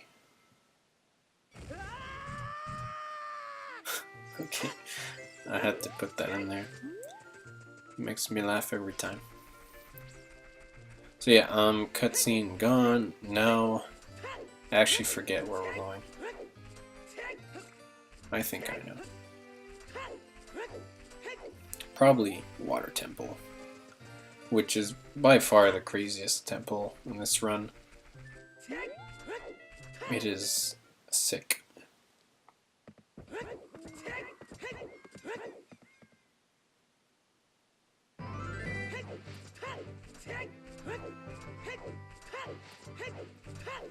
Yeah, okay, Water Temple. So, I'll start explaining a bit now. Obviously, we don't have either of the boots. Normally, you're supposed to have iron boots. We don't have that. And at least, usually, when you speedrun this game, you have hover boots when you enter Water Temple. Because it makes a lot of things easy, and you could skip lots of things, and you could use hookshot jumps, which we can't do, which is where the big problem lied with this temple. I'll get more into it once we get there, but yeah, I'll have enough time to explain it.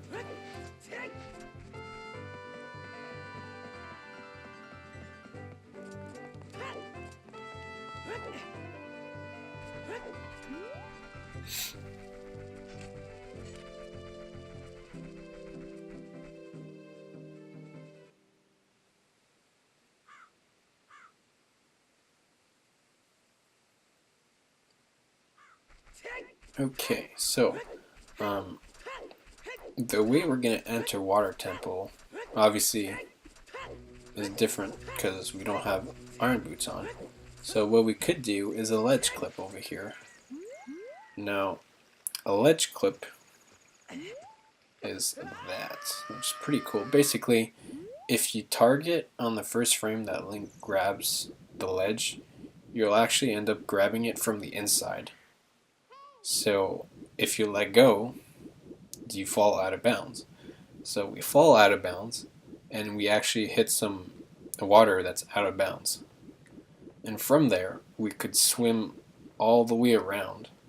Now my camera's locked, so that's why you see just Link in the far distance. But yeah, so we could swim out of bounds, circle all around to then hit the loading zone for the Water Temple from behind. So that's what we're going to do here.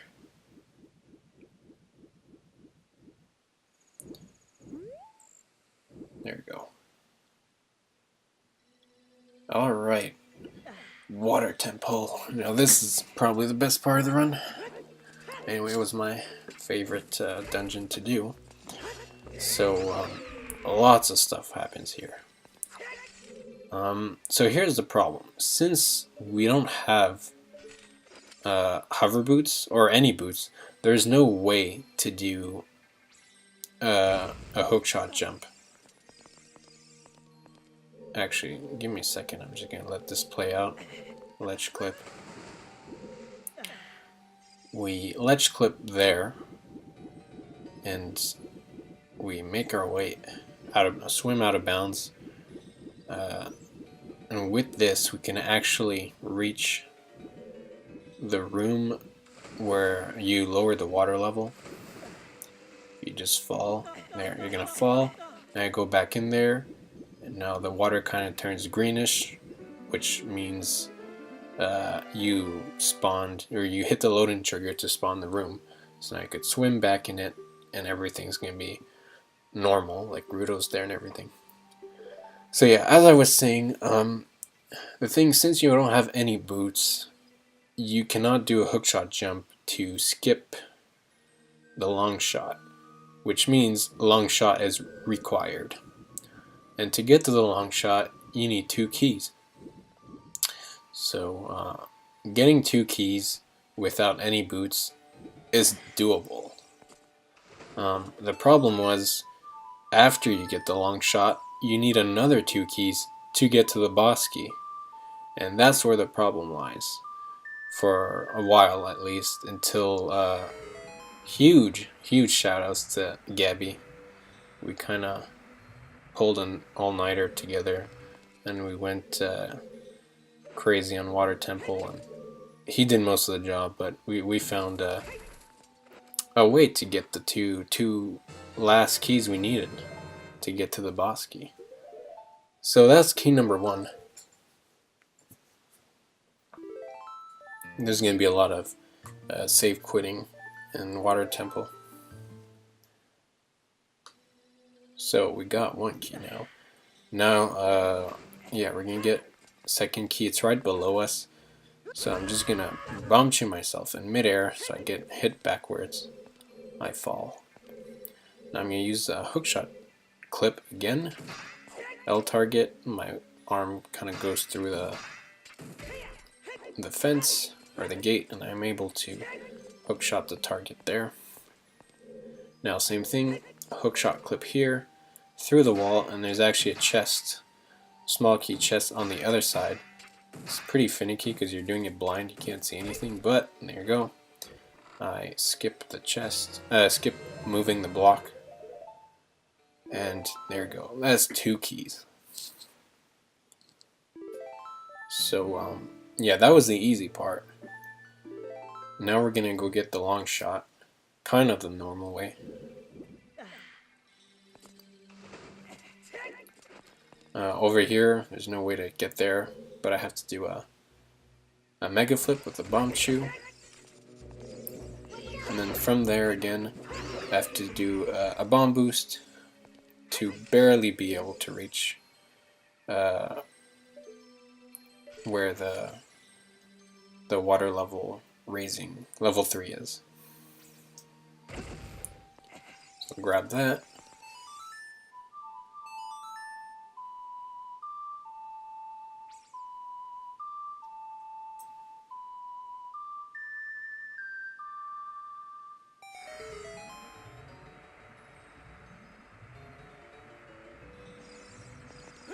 Okay.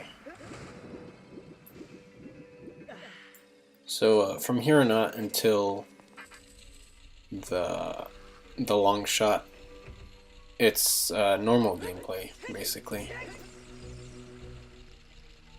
There's not much we could do to make it go faster.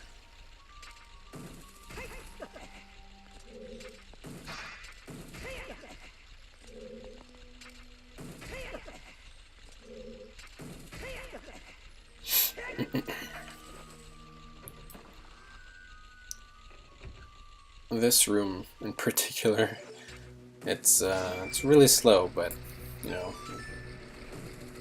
I do the room. If usually you have hover boots and you just like breeze through everything.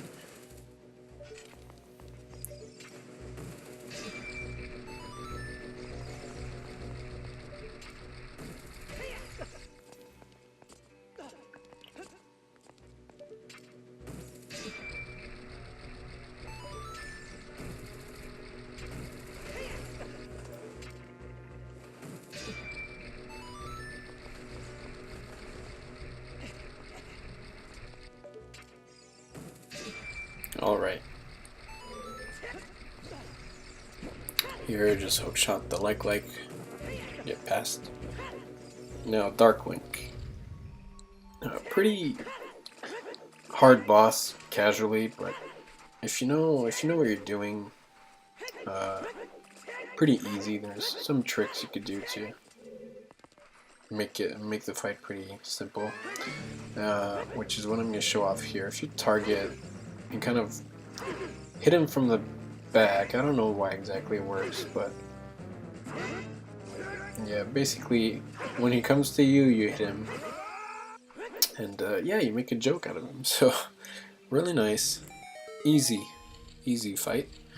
Now the hook shot, we get that. Now the whole problem, like I said, was getting keys after you get the long shot, because we couldn't play Song of Time and remove that block and get 2 keys that are right after.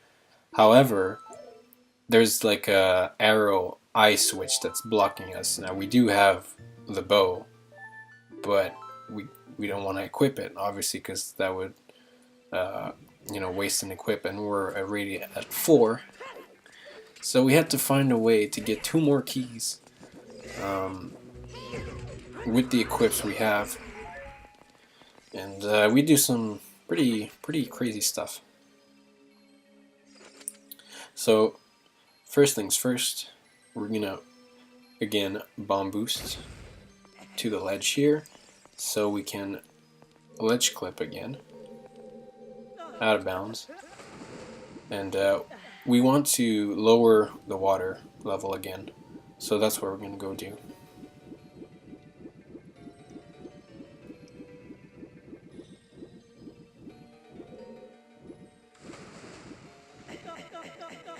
There we go.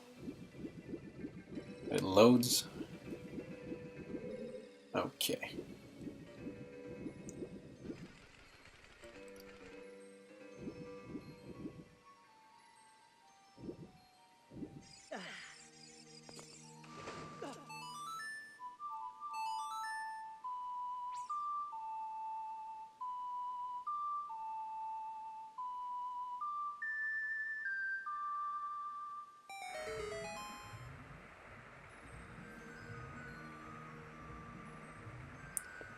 Okay, so what we want to do is first get quick draw using hook shot.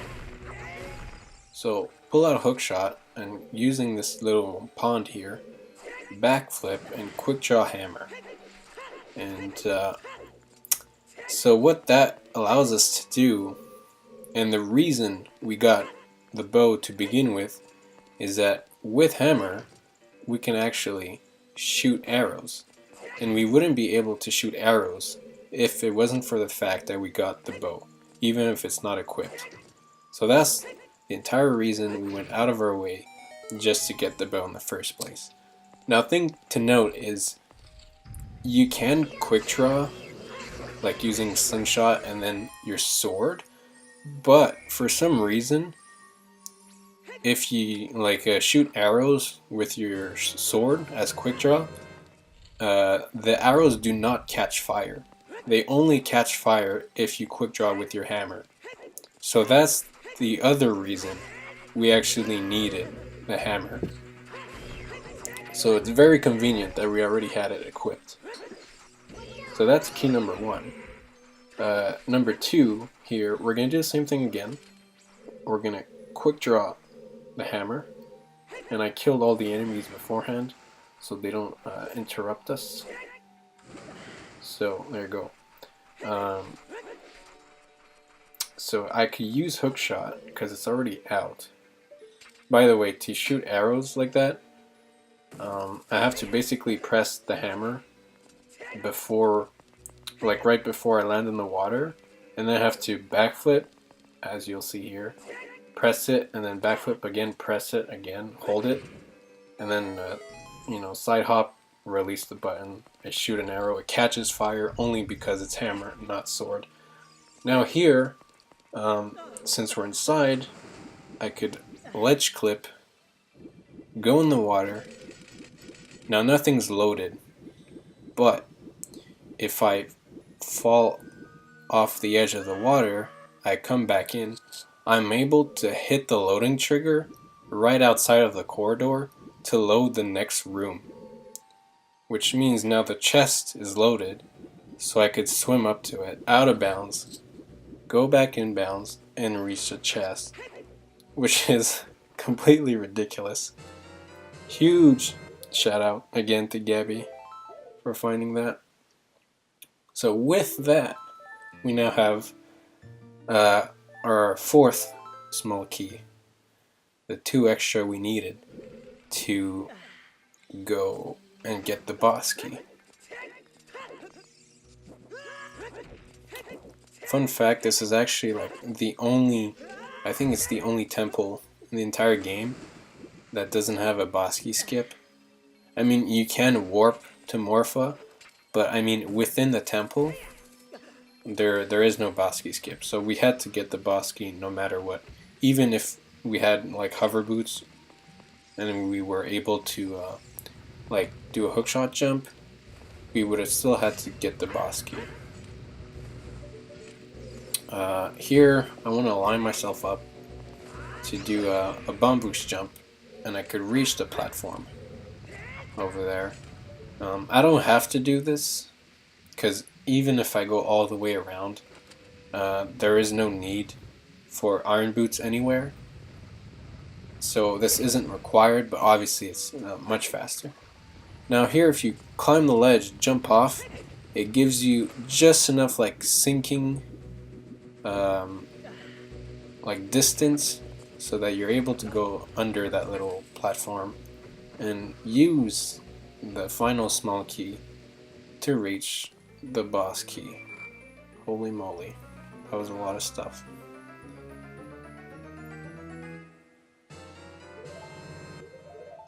So yeah, save and quit for the last time.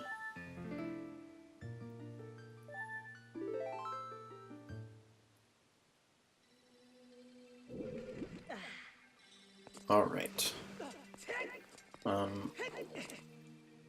Over here, use the hook shot, climb up.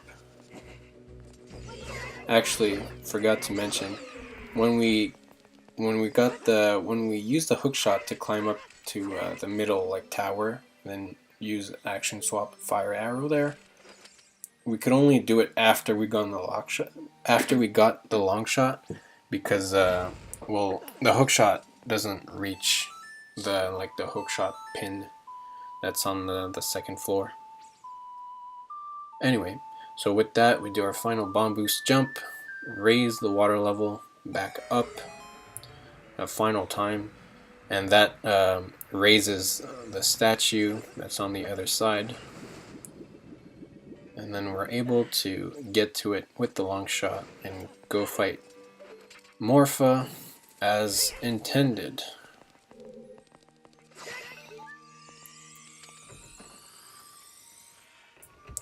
From here on out, it's nothing special, just regular Morpha fight.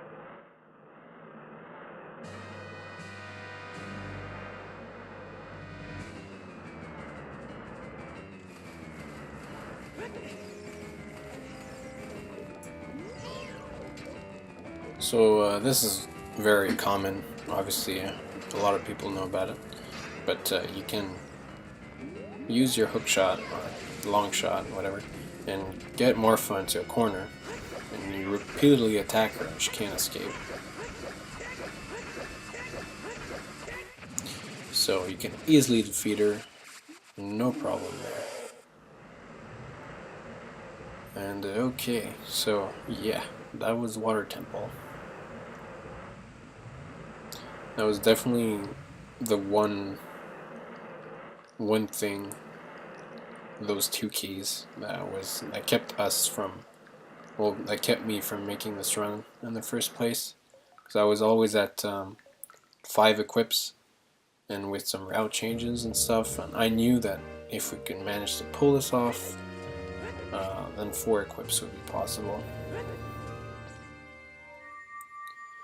So with that done, you can leave the water temple, and a nice cutscene skip as always. So yeah, now we head to Spirit Temple. Only 2 more to do. We have Spirit and Shadow Temple.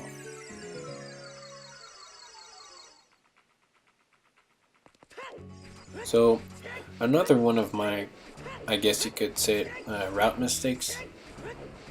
It's not really a mistake, but whatever. Basically, I routed Spirit Temple after Water Temple, just because of the fact that I thought you needed the long shot to like reach the boss room after you like burn off the face, the stone face, but you don't. You could use it, and like you could use the regular hook shot to reach it. So I mean, it doesn't change much, but I wasn't aware of that, so I could have routed things differently. Also, yeah, I just went straight through that rupee for some reason. But yeah, I could have routed things differently a bit, especially if I had gotten the Bombchu chest as child in here to begin with. That's another reason why I come back here now and do this temple, is just to get more chews.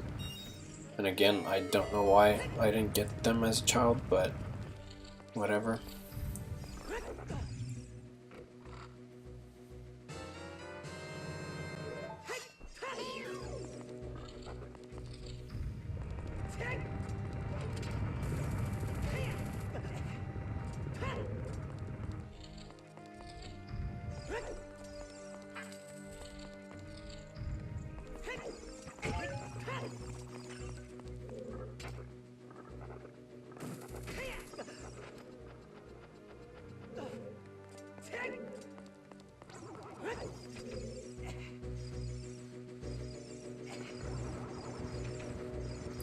Yeah, I kind of did this the wrong way. I pushed it the wrong way, but it's okay.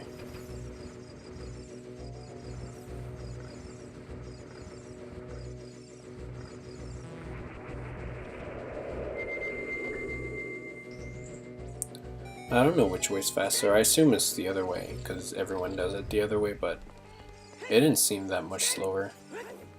Okay, yeah, so here's where I go get the bomb shoes I was supposed to get as a child. And also, I didn't know that like the hole in the wall closes itself for some reason, so I have to bomb it again. Not a big deal, but you know, waste a bomb shoe. Luckily, my shoes weren't that tight. Like, had some to spare, but if my route was a lot more focused on bomb shoe uses, then I think that would have been a problem.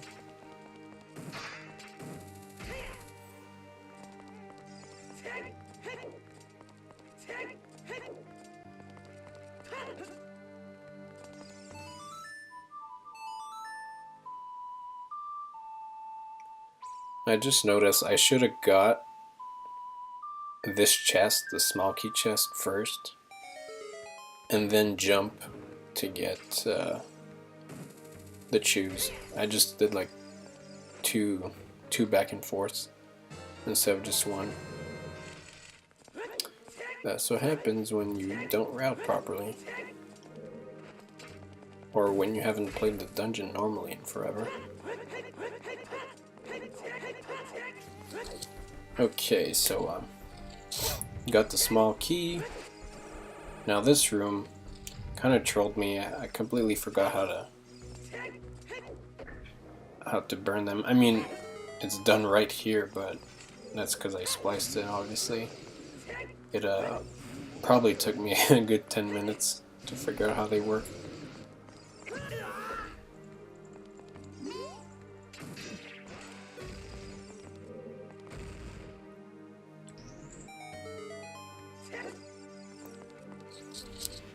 Alright, so here normally you would go outside and get the mirror shield, but we already have it and equipped, so we could just get the key here.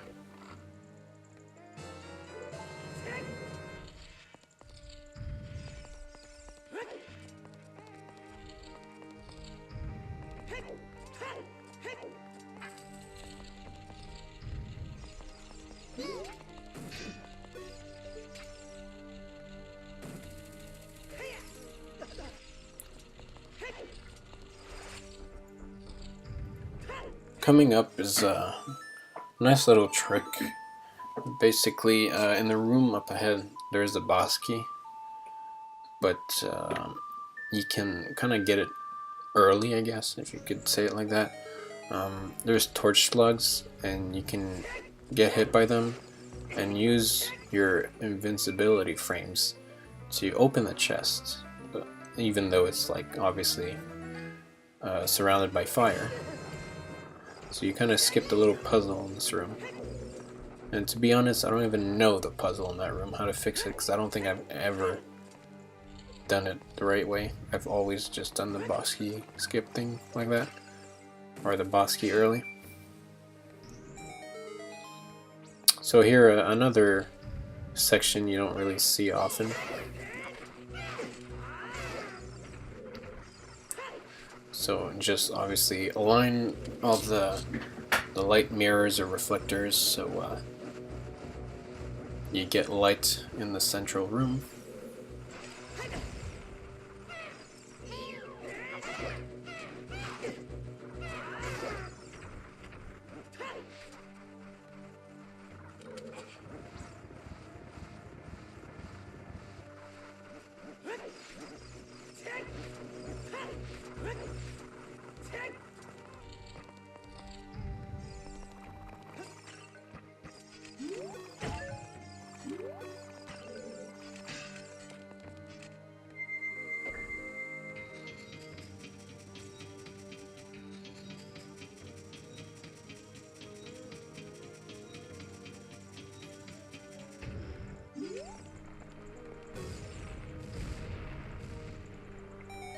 Yeah, here's where I was talking about, where you actually don't need the long shot for that shot.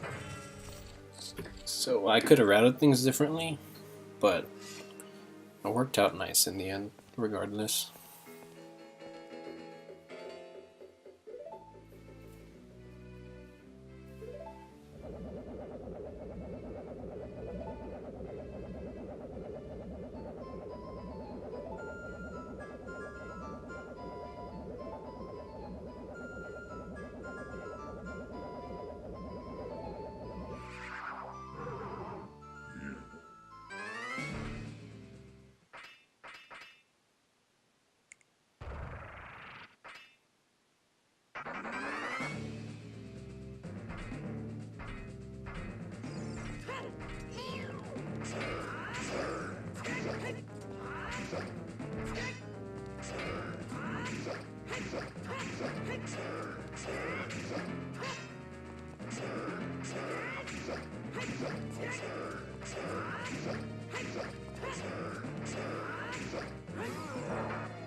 Alrighty, coming up, Twin Rova, of course.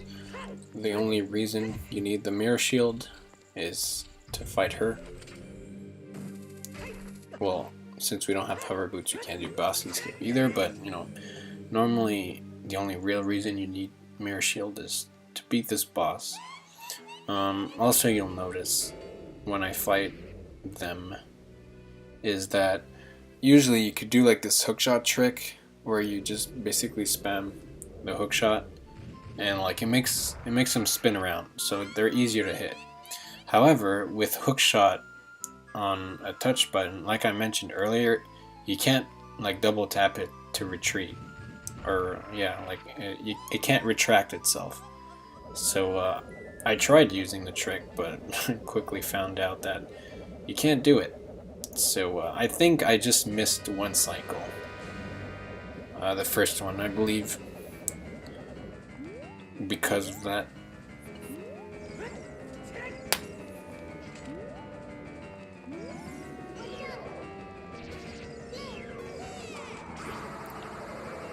Oh yeah, that made no sense. I forgot about that. I don't know how I didn't hit it, but whatever.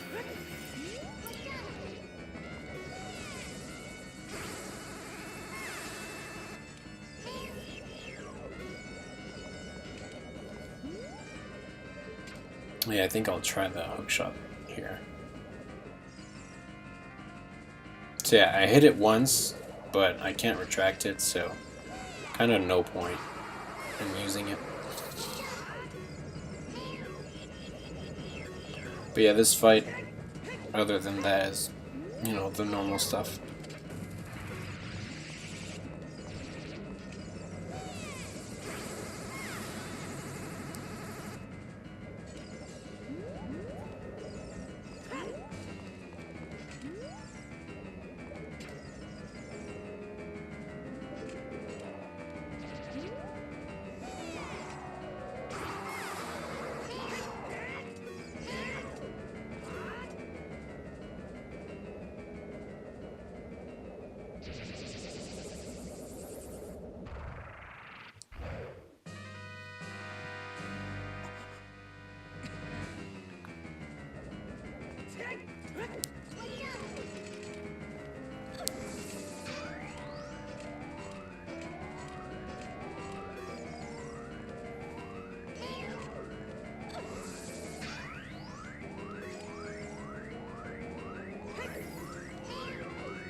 Twin Rova requires 2 cycles of 3 jump slash.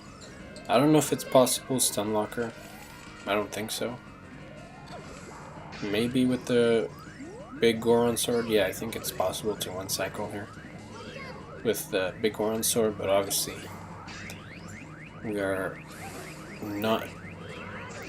have that right now.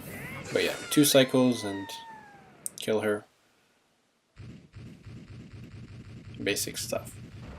And with that out of the way, it leaves us with only 1 more temple to go or do, which is Shadow Temple, where you get the hover boots normally, which is like the source of all our problems for this run, because hover boots are broken in this game.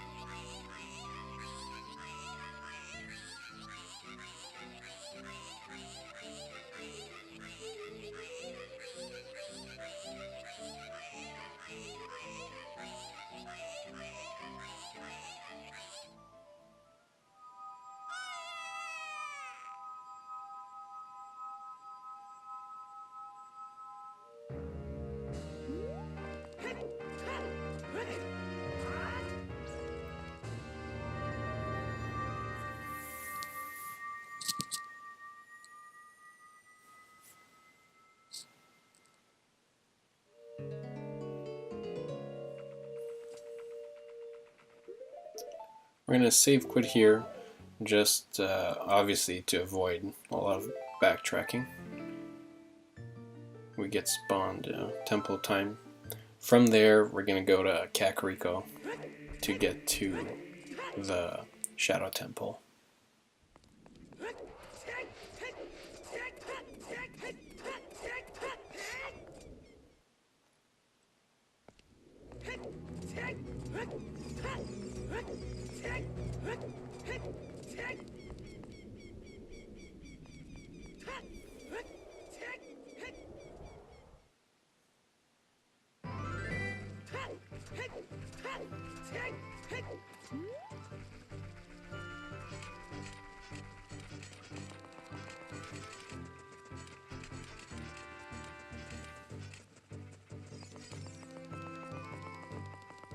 Okay, now a little cutscene skip, because since I have fire, water, and forest temple medallions, once I enter Kakariko Village, I get the Nocturne Shadow. So keep in mind I have that right now. And yeah, now we're going to go to the Shadow Temple. Normally you would do a hookshot jump, but we don't have hover boots. But it was actually discovered, I think it's been a while that it was known. I only figured or found this out once doing some research for this run. But you can actually hookshot jump without boots. So here's the hookshot jump. And yeah, now we're on the sides. And unlike N64 here, it's very walkable and you don't fall or anything. So you can easily get to here, and now the door blocking you, the entrance, is gone or unloaded. So we're able to enter the Shadow Temple without dense fire, which is awesome.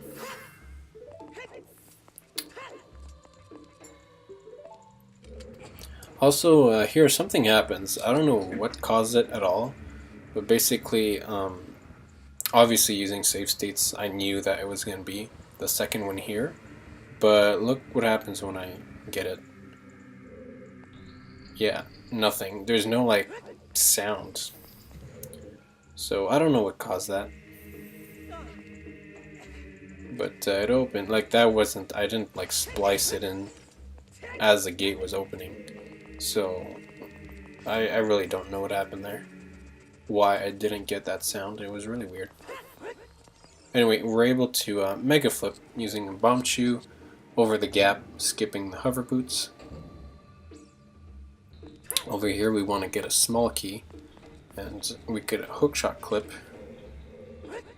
to get to the chest. And the gate is only solid from the outside, so we could walk through it from the inside. Now here, want to hookshot clip again to reach the ladder on the other side. It's possible to skip this little gate without the hookshot, well, without the long shot, but since we have the long shot, we could reach the ladder here, so it's just easier to do. We do that instead. Now the boat, pretty simple. Play the song. It's gonna bring you to the last part of the Shadow Temple, and there's no boat skip in the 3D version, unfortunately. Well, not that I know of, anyway.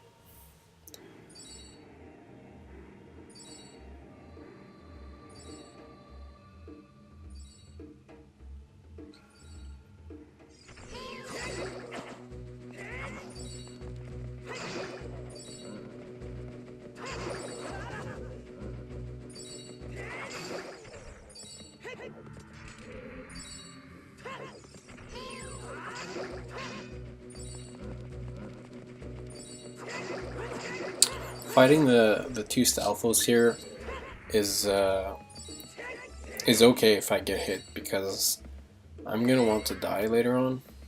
So health management here is crucial. So I mean, I didn't do on purpose to get hit, but taking damage is is also good. Also, I barely made it there, almost fell. So, we want to get the boss key here.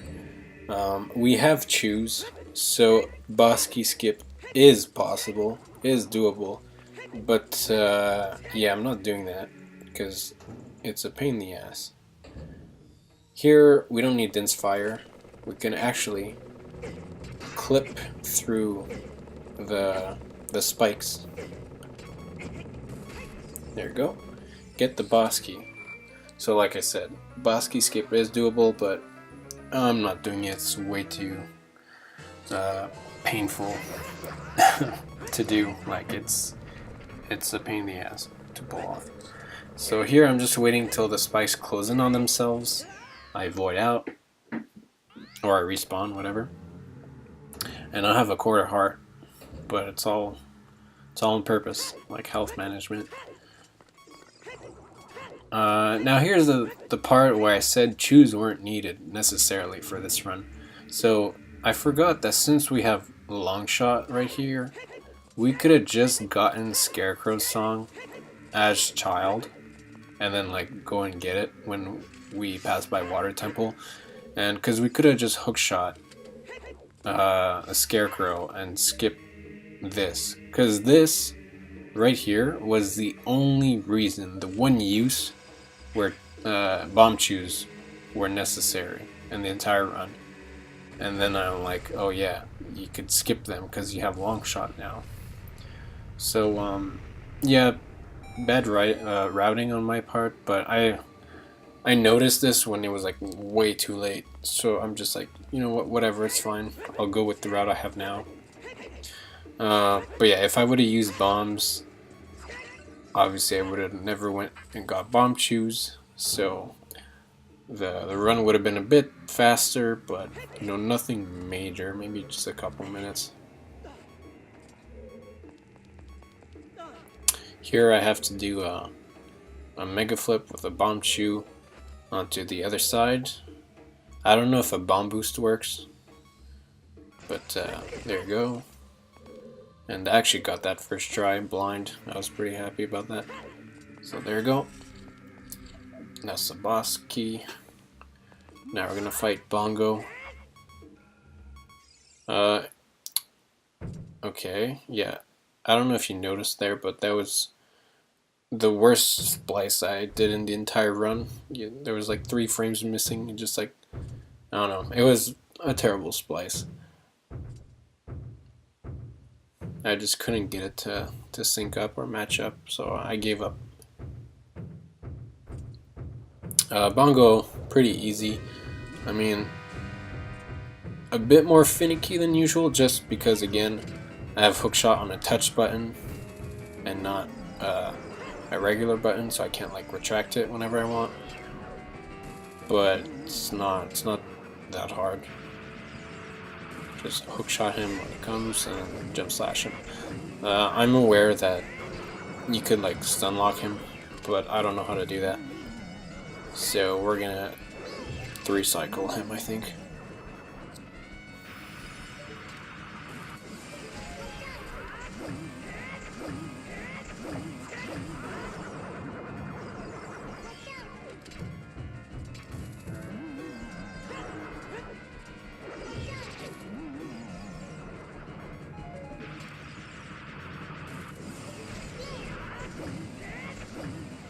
There we go.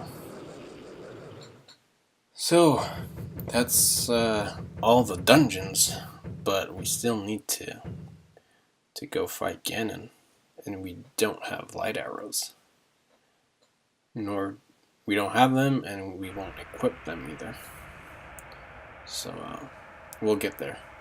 But for now, that's Bongo. I won't pick up the heart piece, because obviously I don't need it, but also I want to die right after this. So I want to keep my health as low as possible.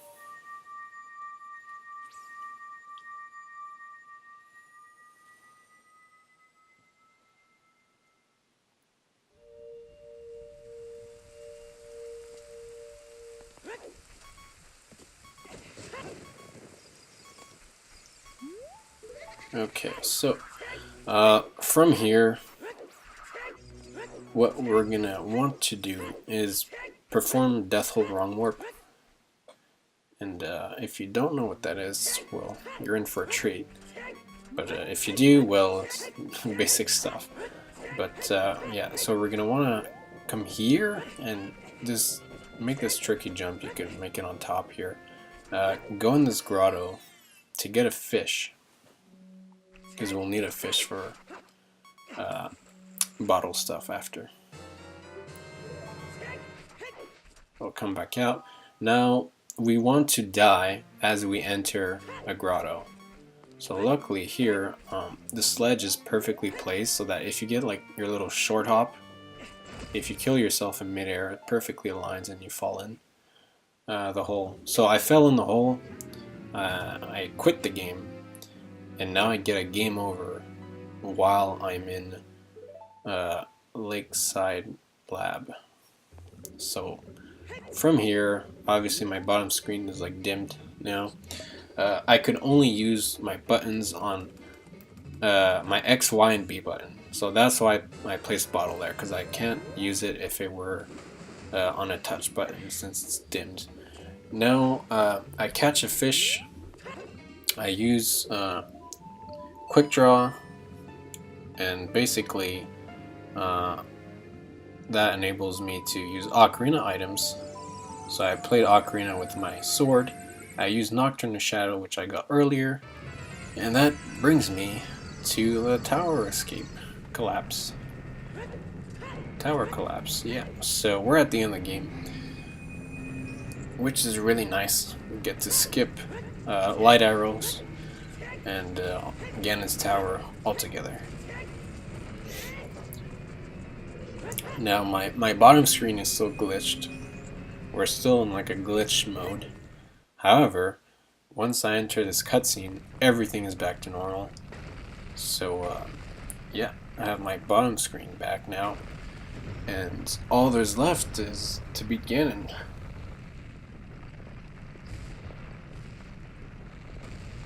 The rest of the run, you know, plays out normally. I mean, there's not much else we can do. So just fight Ganon, and that'll be that.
Ganon is pretty simple. Just roll in between his legs. Hit him with an item that's not the sword, obviously, because he knocked it away. And it requires 10 hits, I believe, to put him in his second phase, where we could get the Master Sword back. So yeah, just repetitive hits here. That's about it.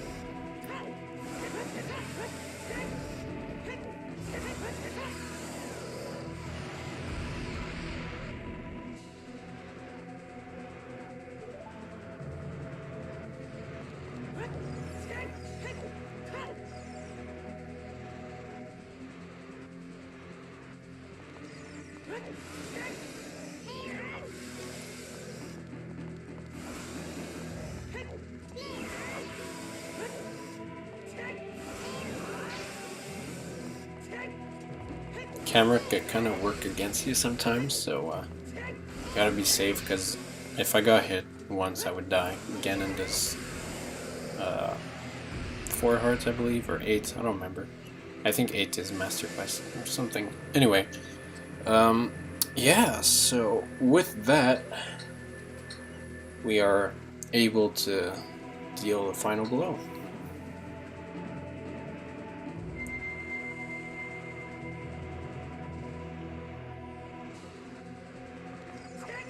And there you go. The run is over. So, yeah. That was Ocarina of Time 3D All Dungeons in 4 equips. The run wasn't as optimized, or the route at least wasn't optimized as I would have liked it to be when I found out or noticed that I could have used bombs. But it was a bit too late, so whatever. That's what I have. I mean, I still think the run showcased a bunch of neat tricks in every temple without, warping everywhere and RBing everything. So, yeah, that's that. I do want to give just a few shout-outs to 3 people in particular, that being Fox, Gabby, and Zelda Cubed, because without these 3 people helping me, each in their own way, this route would have never been possible, ever. It would have probably been like a 6 pause or something. So yeah, they helped me notice stuff and make changes. So again, huge thanks to those 3 people. And with that, I guess I'll just leave the credits roll. So thank you for watching, and see ya.